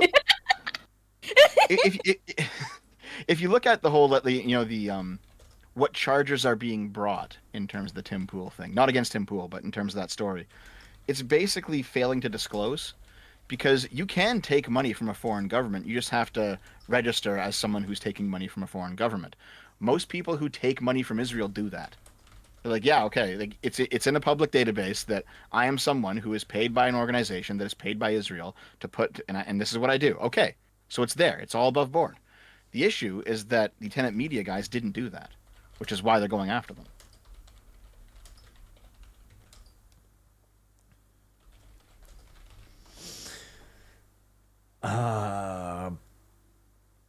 Mark to shame. Take this org needs more tax money. Yes, we need more tax money in woke entertainment, otherwise it will not survive the markets. It's very important.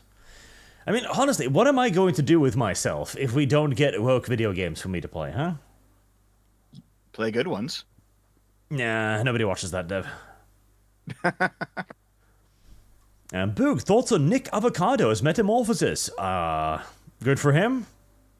Unless he starts eating himself to death again, in which case he just prolonged his own suffering, which confuses me. Mr. Nix81, hey Flash, I see you are hanging out with the Norwegian Giga Chad, the little Latin X, excuse me, sir, I corrected you there, mermaid, and of Dev is here. Did you like the silly games I sent Lumi?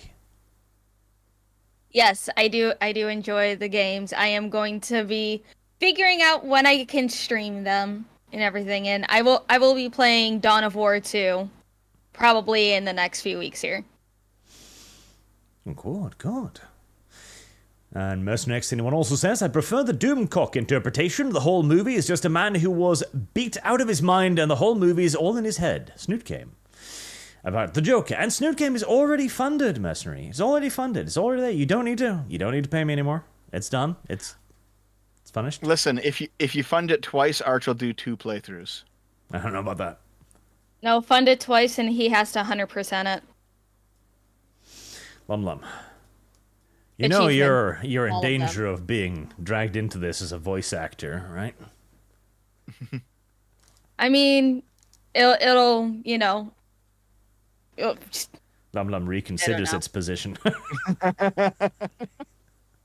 I mean, it'll make it entertaining, I guess. Marked ashamed. I caught combat cousins on the tithes before film studies for the Star Child. What they're doing to 40k is a crime, but hey, yeah, it's good for content. So, and Zero Firewater still waiting for that pro Trudeau trucker video, Dev. We all know you will lick the boots of the government, even without the threat of the government freezing your bank account. It's true, he does that, but he's paid for it, so it's freezing. It's that there doesn't come any money in unless he, does the correct thing. Listen, I'll repeat once again. The video will come out during the Canadian election because I want to do maximum possible damage to Trudeau. Yeah, it'll be 5 seconds long. It'll be Dev opening there, sitting there like, he didn't do nothing, guys. Goodbye.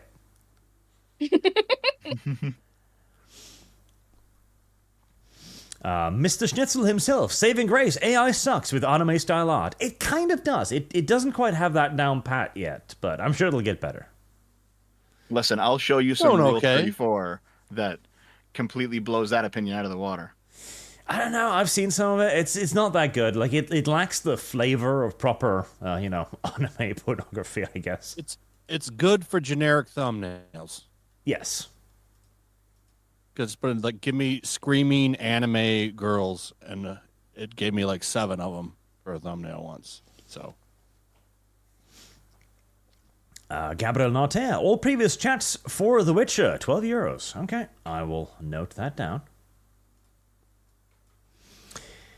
Birdman, Minecraft movie is such a waste of money. Wish the Green Light Monarch G Team already. Wish they Green Light Monarch G Team already. So we can get Toho monsters already. My favorite is Gorosaurus. Oh, the Monster Universe thingies, yes. I mean, I get that kids are the demographic for that movie, but it's like, and the thing that's disingenuous though is when people are like, yeah, why do all these people have comments on a kids movie? It's like, well, you realize that when this came out, like most people were kids. I mean, it's how old is Minecraft? Very. now. A lot of those people were kids, and now they're adults in their 20s and 30s. It was released in 2011, but it was first publicly playable in 2009. Yep. I mean, honestly, the Minecraft's core audience, like what the movie should be aiming for, is basically they should send out emails to all of the Minecraft VTubers and YouTubers and be saying, okay, who's your audience? There you go. There's your fucking demographic right there. Shouldn't be too hard. Mercenary X81 Snoot Game, +5. I have 3 curved and ultra-wide 4 flight sim or mech warrior for the cockpit. I must have my big stompy robots, and Steve Buscemi was attacked, I guess. Steve Buscemi was attacked? Who's Steve Buscemi? Dev. He's an actor. Oh. He's just like he's the character actor. Yeah. If you need to know who he is is in the meme, the "Hello, fellow kids" meme with the skateboard. Oh, yeah. And Yes, that guy. Yeah, that's him. He's in the a thumbnail. bit younger there, but yeah. Yeah, but everybody knows that meme. Yep. Mark James saw boobies in the background of a Looney Tunes cartoon when Daffy Duck infiltrated World War II German camp as a commando. Ah, yes, on the poster. I know the fucking cartoon you're talking about. They even had like Nazi characters. There was a big rooster or something that was a nasty Nazi back then. Shane McClaim, there was an AI-generated picture story series called Metal Gear Anime Series. While rough around the edges and the script definitely needed actual editing, it was pretty good. Oh yeah, like people are making like comics with AI now. And it definitely does look a little bit rough because they're clearly struggling to get the AI to perfectly like make the same image. Because the AI, of course, has no concept of continuity. So when you tell it to make a picture, it doesn't understand why it should use the same character for the picture.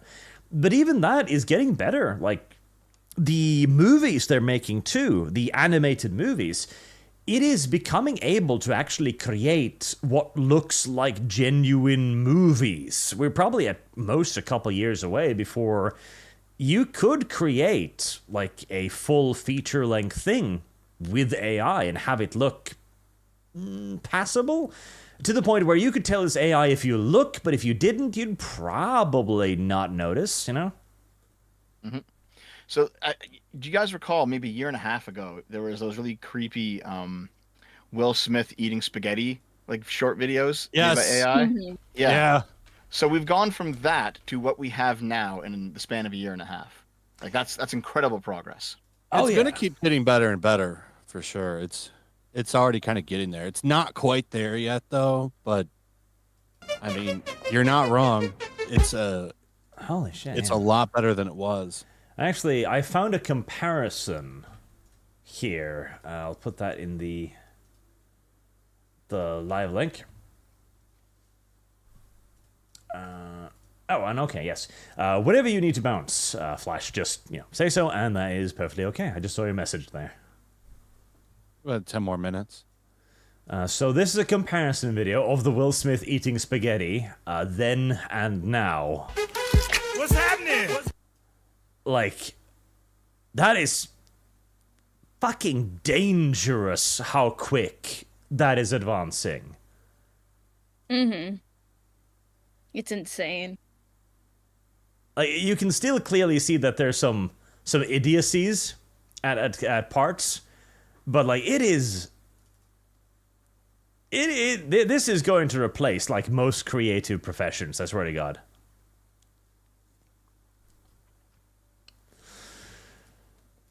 Scoffy the Strange. I only know Nicardo over that one time someone was heard being murdered in the background of his video.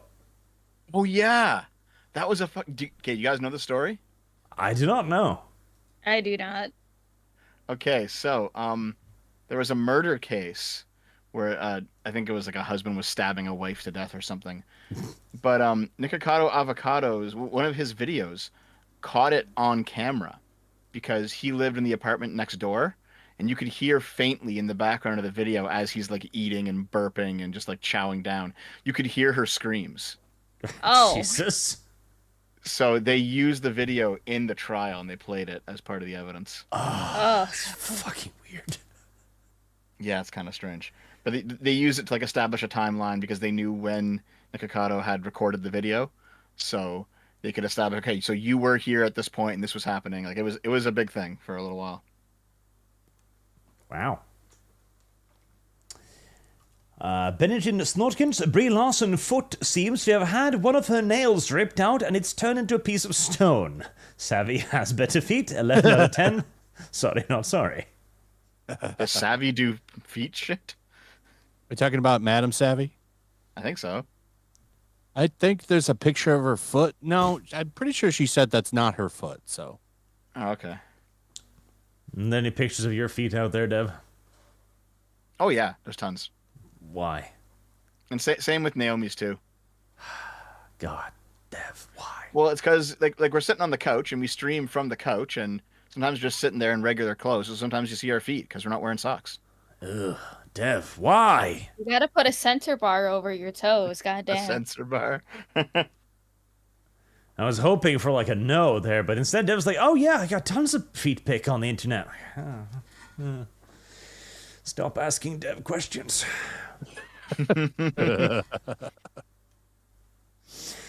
Dark Innovator, Lord Arch, our Lord and Savior, Rogue Trader Chaos playthrough. When? Possibly with the new DLC, I guess. I'm mocked ashamed. Lumi, which game deserves their characters to be put into Splatterpunk more? Concord or Dustborn? If Rule 34 won't touch them, Guro will take them. I don't even think the gore whores will even take them, but I will get back to that answer once I play Dustborn, see who deserves to be gored more. Was it that game or was it Concord that didn't have any Rule 34? Both. Both of them? I believe that. That's Really? funny. It's strange that there are like there's some decent looking women in Dustborn. I mean, Oh. they're like personalities are fucking terrible, but like they're at least they're fuckable. But there's none of that in Concord. No. Even the characters that could look okay in Concord are ruined with bad coloring. Oh, there Like we go. some of the coloring and outfits on those characters are just god awful. Like the one guy who's missing, like his eye is messed up. He looks like he's wearing like rugby, well not rugby, but like football pad armor. It's really some of the strangest decision making I've ever seen in character design. And the guy who did it has made good stuff before. I looked at his LinkedIn, and he did a lot of work for Destiny, designing like the exotic guns and stuff. And some of those designs were pretty cool. So I wonder, I would love to see like the notes and art direction that they gave him for those characters. He Because they made something good intentionally and did a they- lot of that. They just told him to make it shit. Yeah, it kind of feels that way because everybody's pretty ugly in that game.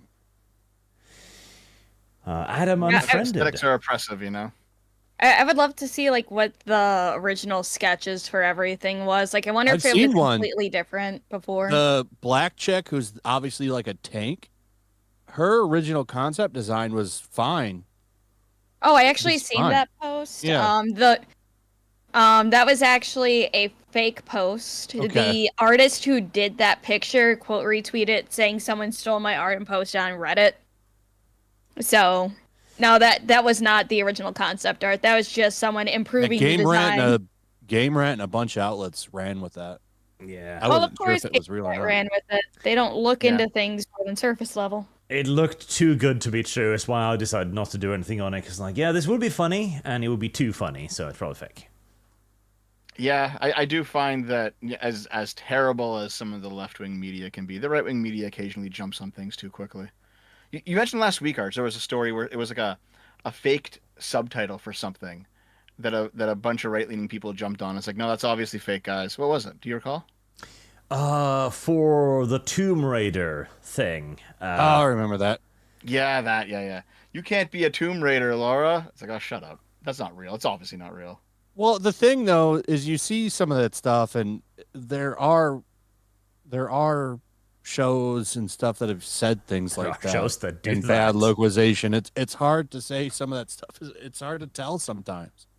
Oh no, I get it because like that is something that a progressive would say for sure. Like I understand that, but you still got to do your due diligence, you know. Such is life. The left has gone beyond parody. It's difficult to tell sometimes. But right, okay. So Flash got to go in a moment. Where can we found you? English. Find you. Yellowflash 2 and just Yellowflash as well. 2 channels, but the other channel is mostly just clips and game live streams. Very cool. And hopefully, if the @ system works again, you should be able to just click on the Yellowflash @ in the title to go to Yellowflash's channel. I hope. I see it. It's live on mine. Good. Mine. I don't know what's wrong with that system. Every time I do the @ thingy, it won't create the stream, so I've got to create the stream first, then do the @ thing. And even then, YouTube's like, I don't want to do this today. It's weird. Yeah, so I ran into that problem, and what I did to get around is if you close out of it and then go back in, it'll let you do it. But if you edit the stream stuff, like the description or anything, you have to do it all over again. Yeah. Which is kind of dumb. It's upsetting. It's like you just wrote out the huge descriptor in the comment section, and then you came up with a good title, and it's like, okay, schedule. It's like, couldn't. What do you mean you couldn't? Well, I don't know if you guys have noticed if you've ever copied a description from one video to another, you'll notice that all the ats break, right? So it's not just the text. Like YouTube has to actually detect it and then link it in, but it only detects it while you're typing it. So if you copy it in, it's just going to break automatically. Well, that is weird and gay. But there you go. Okay, definitely check out Yellowflash. Do check out Rip Ascend for his comic, The Golden Patriot, as well. And thank you very much for being on today, Flash. Yeah, for sure. It was fun. It was great having you. It was nice to meet you, Flash. Yeah, for Yeah, sure. same. Same to you. I get back think we on spoke again. at one point, but it's been a long time. But yeah, it's nice to meet you again. Last time I talked to you was when you were getting all that heat. Which time? There's been many. that's kind of fair. Yeah. Dev enjoys getting himself into drama. I have clips of Dev going, I am a drama magnet.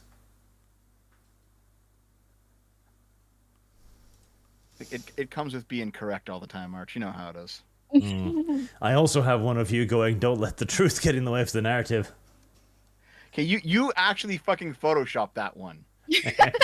And can you prove We it, both know Dev? that Good you- pot stirring. Can you prove that, Dev, or are you just making random assertions now? I guess Dev I'll have has to one nothing. day. I'll have to. Actually, now I need to go find the Dev folder. Let's see. Hey, hold on. Lumi's the newest communist this time around. What? All those communist things you said last weekend? Yeah. Because I want to own a house? Yeah. That's communist.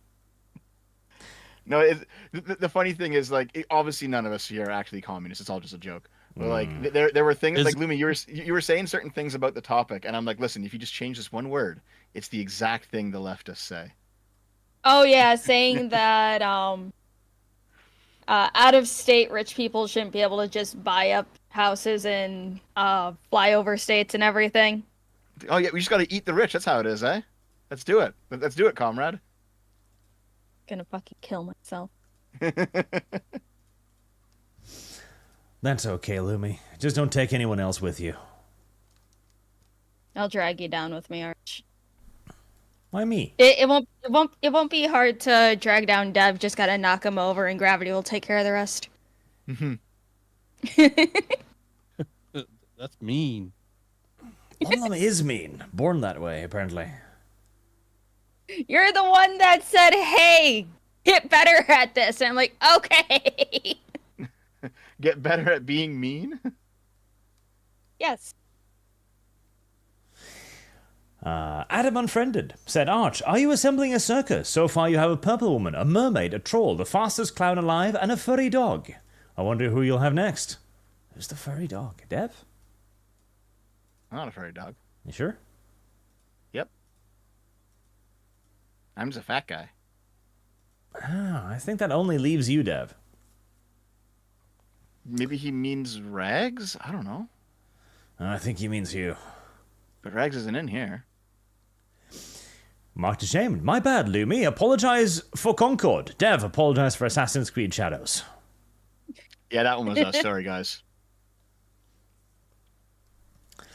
Unapologetic art. Only King and Thurston County are Canada. Lumi, every other county is red in Washington. You know what? Fair. Hexy, Destiny posts the misleading Kirsha video. Dev posts the misleading Kirsha video. Never let him wiggle out of being Destiny. Oh my fucking god. To be fair, you did eat that I gotta jump one. out, guys. Yeah, All see ya. right. Have a good one. See you, Hey, Flash. thanks for having me on. Check out the comic, and I'm sure we'll talk again soon. Absolutely. See you guys. Bye, See ya. chat. Bye. But you ate that one, Dev. You fucking ate that one. You ate that one right on the Dev. Because you didn't even fact check it. You just reposted it. You saw Dev posted it. Dev Destiny. Oh, same person. Like, yep, I'm gonna put it up too. Actually, to be honest, I saw someone else posting on Destiny, but probably running in the same circle. Yeah, no, I get it. But you know what? I think I still stand by the criticism in there though, because like a week later, I saw a clip from one of Kirsha's streams where she was like, "Yeah, guys, we should V for Vendetta the government." I'm like, hold on, what does that mean? Oh, you know when you like, what did he do in that? He was killing politicians. He was blowing up Parliament. He's like, oh. Are we suddenly pro political violence again? It's like, okay, this is just fucking hypocrisy. Fuck this. All right. Dev the drama vulture. Nope. I'm just very done with the internet's crocodile tears over fucking everything at this point. And here, Arch, you know what? You've succeeded in blackpilling me. How about that? Good. Hearsay. Ask Dev how Kamala lost in debates to Tulsi, who is now on Trump's team, and in debates against Biden, if she is such a good debater. Yeah, Dev? Yeah, Dev? Hold on, I didn't say she was a good debater. Who cares what Dev actually has said? I said that she's slippery and she knows how to talk, and she'll probably be able to like squirm around Trump as he does some old man rambles. If you put Kamala up against someone in her prime, I think she would just lose because she has before. But Trump is not in his prime anymore. Seraphilta, 5 to Nightmare Moon playthrough. May all ponies bow to your hoof, and may you never be defeated. Hoof, ponies. And Seraphilta 2, A2 is better than 2B. Also, Dev, when will you break this new chair? Will this be chair number 5 you break? Chairs for fat people.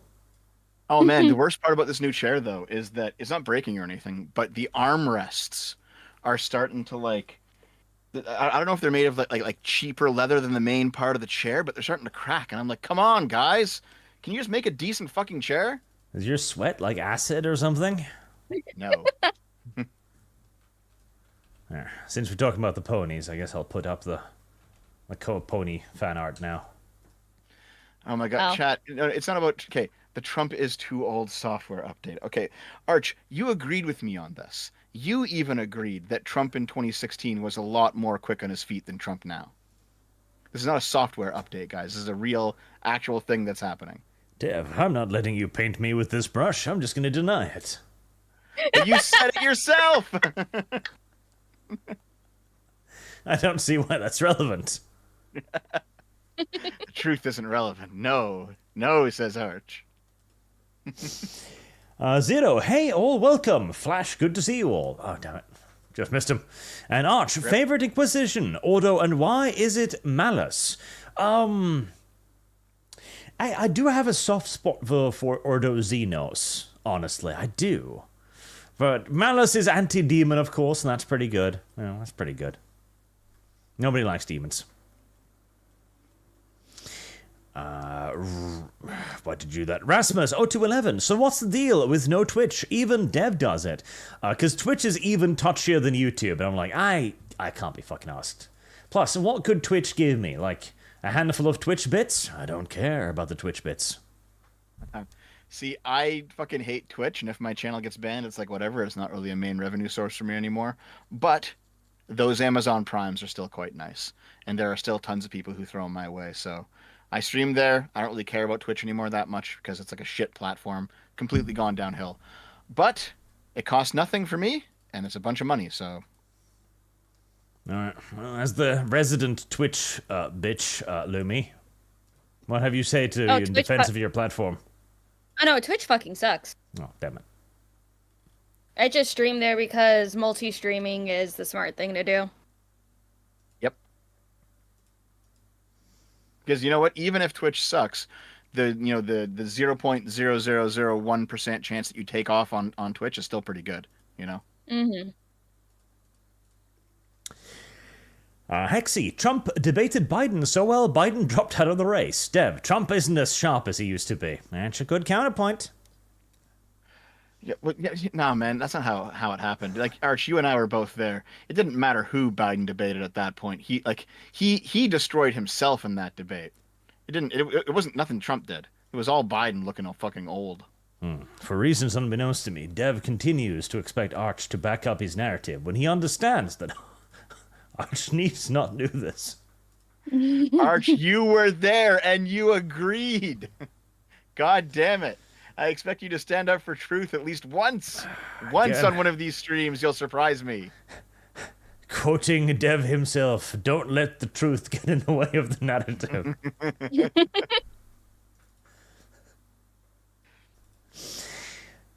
Here, say, Dev lying. She lost to Tulsi. Kamala lost to Biden. Yes, she did. She did. The only way I see her winning is basically if her expectations are so low that merely breathing coherently is enough for a win.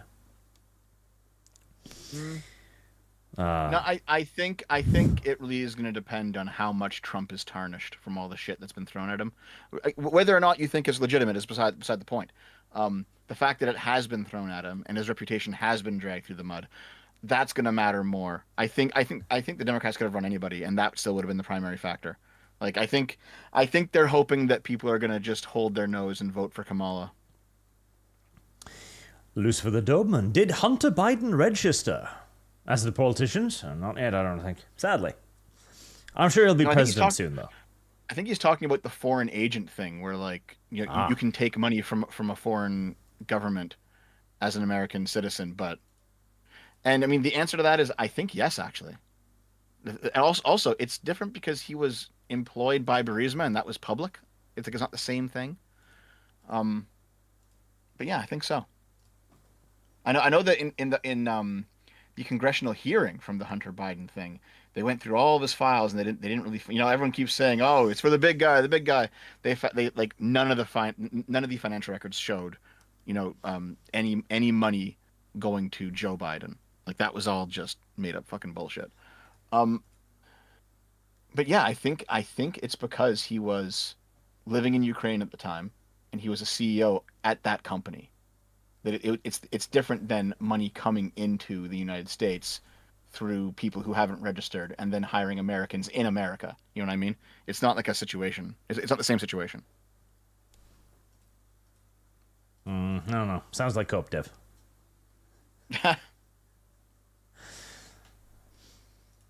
Doman, cool. Lum. Also, Dawn of War 2 campaign is multiplayer.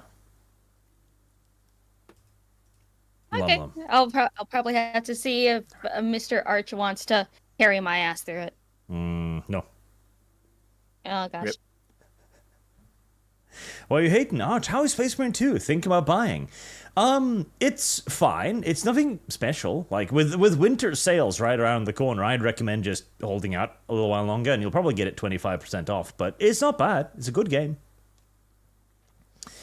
The only real issue is that it's being sold as a full-price game. Yes. But the story mode's only 8 hours long.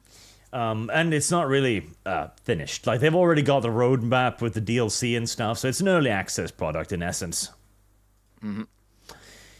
Noah Gooder also says, AI also sucks at making furry and brony art most times. Well, that is a tragedy. I don't know how I'll live without it.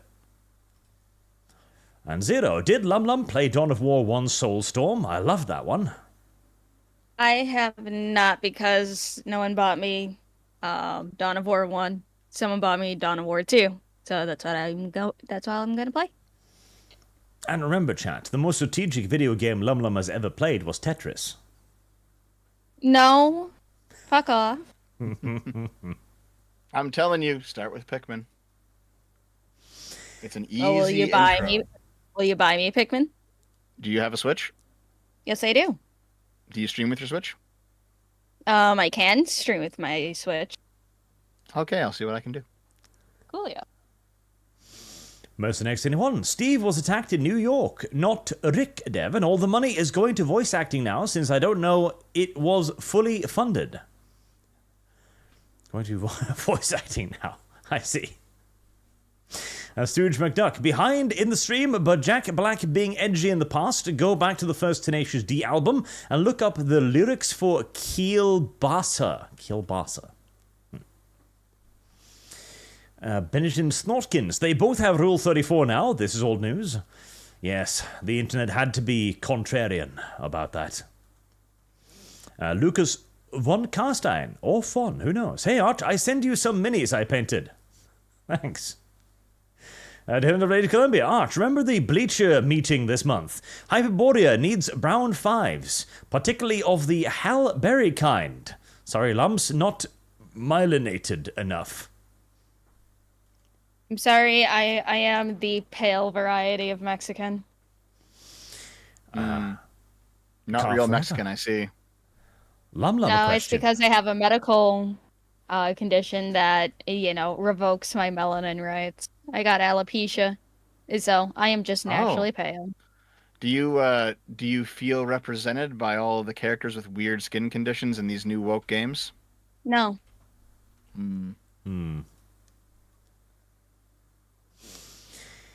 Car Forever says, Lum Lum question, what do you use a punt gun for?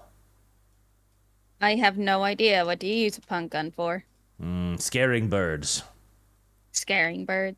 I see. And killing No, elephants. I am not bald. I still have hair on my head. I just don't have body hair. Well, that's nice. I know. I save so much money on razors. Is it one of those things where you might go bald in the future? I do have some spots, like just small spots, that I will never grow hair back. It's mostly like right behind my ears and shit. But it's a hair, skin, and nail disease, so I lose hair very easily. So I don't have thick hair. I have very thin hair. I have very pale skin, and my nails used to fall out. Fall out. They don't anymore. That sounds but inconvenient. They don't anymore. They haven't fallen out of my fingers since I was a kid. I used to be able to just pull them out very easily. Whoa. So, I have actually, funny enough, one of the people who has alopecia is Destiny, and from what I did end up hearing is that he got some injections. I don't know if they're pricey, but basically it grew his hair back. The injections are very pricey, but I don't want needles going straight into my fucking skull either. Yeah.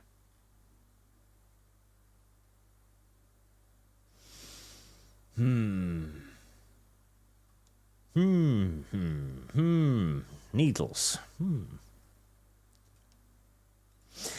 Car forever. Adam and Friended. Dog is Rags. Furry is Kibbs. I forgot the comma. Well, there you go. Okay. Wait, hold on. Is Kibbs' persona as a dog? I don't know. I thought it was I a thought fox. Kibbs was a cat. Kibbs is just like a generic furry. He is a generic furry, it's true. Chuckles Desu, I mean Trump saying that he did beat Medicare, beat it to death, is classic Trump. It was classic Trump. It was, yep. He definitely had his moments.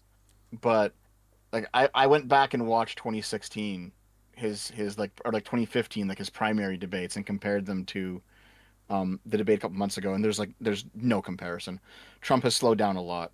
And like that's people are saying, "Oh, Dev, you have TDS." No, he got old, man. We all get old. It's gonna happen to all of us eventually. You know, it's not an insult. It is what it is. Like, Trump's what, 78 years old? He can't be young forever. Tenacious B. Dev is in a good mood. Did another Trump supporter father get shot again when Jesus. When D&D coming back with Sargon, Dev, V, and Kips? If D&D comes back, it will be with a completely new bunch. I'm thinking of vampires, honestly. I'm thinking of vampires. Wait, a completely new bunch? Arch, are you abandoning Dev? Well, Dev is a new bunch. Oh, okay. Like, Yeah, it'll be listen, fun I to really teach enjoyed Lumi it. vampires. Like, Lumi, look at this. This is last round of vampire. Like, Lum's excited noises. This is the part where Dev raped to death 25 Soviet prisoners of war in a tent. There's only 5, by the way. Only 5. Listen, that first vampire campaign was a lot of fun. This is the It'll part be- where a it'll be fat my lion broke containment and ate hundreds of Russians. Jesus. I mean, it'll be my first time doing any like TTRPG stuff. I've always wanted to, do a campaign of really anything, but I've never had the time because I'm busy. Don't worry, Yeah. Lum. It'll still be your first time because you'll be doing this for profit, so you will remain a TTRPG virgin forever. I hate you. It's kind of the same way with me though. Like I can't afford to like take a night out and like play a game unless I'm streaming it, you know? Well, it's like I just don't have free time overall. It's like when I'm not streaming, I have other shit that I need to do. It's like my most freed up period of time that I have coming up will be when I am out of work for 6 weeks, or when kiddo gets her surgery done. So it's like,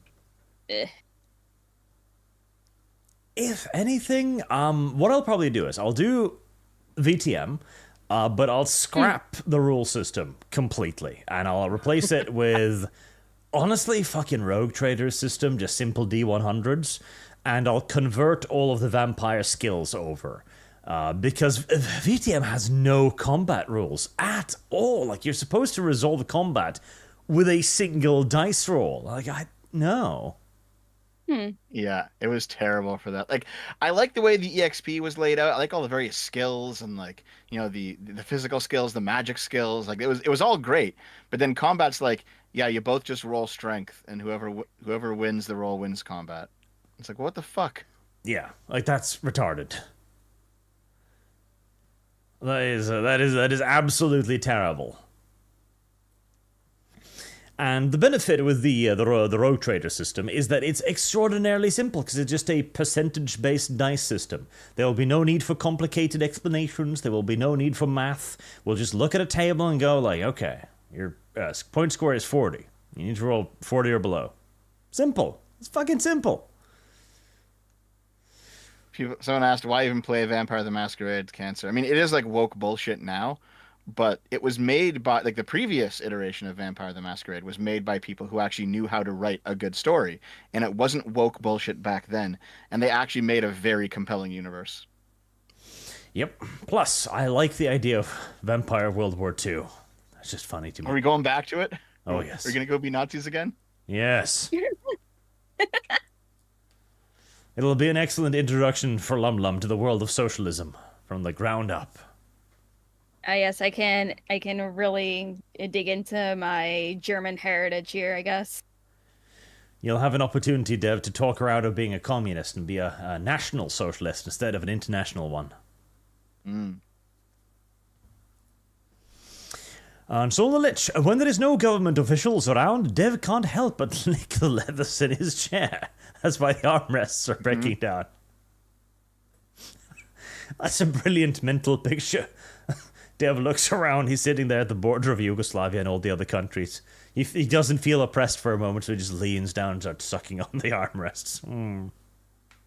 Boot leather. Oh, God. Why, Dev? Why? Why what? Why'd you do this, Dev? Why? I didn't. Everyone else did it. What happened? Zero Firewater. First of all, Dev, Arch is reading multiple Superchats. I thought they were the same one, okay? Fuck you. As one, for some reason, it's not schizophrenia. And two, Dev, remember, the left keeps saying Russia interferes in American elections. They do that, Dev. They do that. Yeah. Hold on. Like, just because the left says it does not mean that it's wrong. If you think Russia isn't interfering in American elections, you live in some alternate fucking universe. Of course they do. Here say, Dev, you non-stop hate on Trump. You even claim he's the worst president in human history. You know out of the long list of worst presidents, and that on the back of Biden. Just saying people say you got TDS because you act like it. Yeah, Dev. Why, No. Dev? Why, Dev? Why? Listen, TDS is irrational. I can rationally explain to you why I think Trump's bad. It's not the same thing. Not all criticism of Trump is TDS. Calm down, guys. Benjamin Snortkins, consider Shadow Dark, Arch. Shadow Dark. Shadow Dark, RPG. Produced in 2024. Don't know about that. Yeah, immediately I see the dates. And Mushi Nino, whilst a rule slight VTM is amazing, Arch, consider PDQ to give you TV-style Buffy or Blue Bloods type vampire tabletop RPG. Honestly, World War II vampire is what I would do, because I can add in so much autistic detail to that. Because we were having a good story going in the Vampire Tabletop RPG. I really think so. With how the vampires were dealing with the fact that they were no longer the dominant species, that the Nazis were taking over, etc., ruining the masquerade, trying to weaponize them. That was a good story we were having going there. The only problem is I had to make up the fucking rule system for the combat on the fly. Like, if I can just make that properly, that'd be much better. Yeah, I think that would be fun. That would be fun. Besides, the other thing, we could do another 40k setting, but what setting would we even do? I guess we could redo Lurking Hunger. That could also work. Maybe I'll do another vote once I get around to it. If we're gonna do Lurking Hunger or VTM. I think every single one of these campaigns ended not because we actually hit an end point, but just because people didn't want to play it anymore. I've been in 4 campaigns now. They've always kind of petered out, you know? Most campaigns do. It's very rare you arrive at an actual ending to a campaign unless you have a very dedicated group. I mean, Skaven was still going strong, but then Kibbs lost his job, and it's like, well, gotta stream in for 17 hours a day now. I'm like, okay. Yep, Kibbs had to go and be a full-time streamer. Yep. Kibbs the traitor. We could have just done it on his channel, for fuck's sake. We could have, but he was a gay boy. Old faggot. It's weird. Little gay boy. Well, he's gay. He pretty much is at this point. Like, he is, yeah. Really. He did the whole like male like female VTube model thing, and he always puts like his character with giant tits in every single fucking thumbnail. And he's sitting on a dildo constantly whenever he's doing these streams. Yep. And it's like, Kibbs, you're just transitioning yourself, all right? He does do that. You are transitioning for money. You have the fucking thigh highs.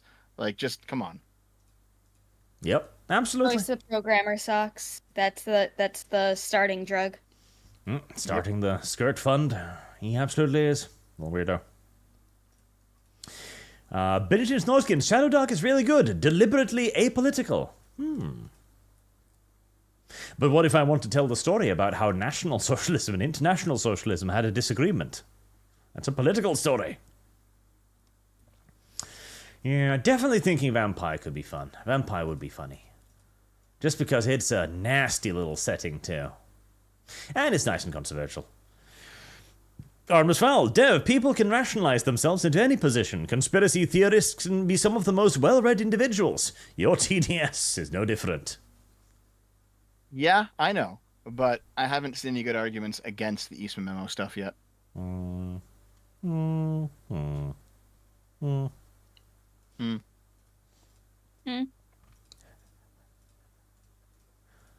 don't get to start doing that. That's my thing. That's the I am gaslighting Dev indicating that he's wrong without actually saying anything noise. But I'm right, though. Anywho, that is all the Super Chats for today. Thank you very much, everyone, for watching. Thank you for your generous donations, as always. And I'll see you all again next week. And I do want to set up some kind of D&D again. But I've also got the thing with Sargon that I'm going to be starting soon as well, on Thursdays, probably. God, so much to do. What's that all about? Just like a pseudo podcasty thing where we're gonna do some brain dead content, watching dumb videos, basically like a this week in stupid style stuff. Well, Is that that'd going to be on his fun. channel? Yep, we're gonna do it on his channel. Oh, no, this channel, Dev. This. Oh, so Arch has going to have 2 podcasts running. Seems like it. And if I'm gonna do a D&D or Vampire, it'll be 3. Yay! Every day. Yay! Who else is joining you for that? Is it just me, you, and Sargon? Well, I'll use Sargaruni's good name and honor to bring on other people. I do think that will be fun. That's No, starting next week? No, not about next week, but soonish. Artemis Fowl, Arch, your VTuber avatar is in the process of being made. You agreed to it. I agreed I'd use it if I got twice what Kyle did. I haven't seen that check clear. Wow, Dev and his VTuber, not Dev, fucking Arch and his VTuber arc. I can't wait till Dev gets his lolly model. That is in essence, Arch is not Dev. I've defined myself by this. Hakapalita, Dev, do you remember that Destiny nuked one of Carl's channels because of JonTron? Is that? I don't know. That sounds vaguely familiar.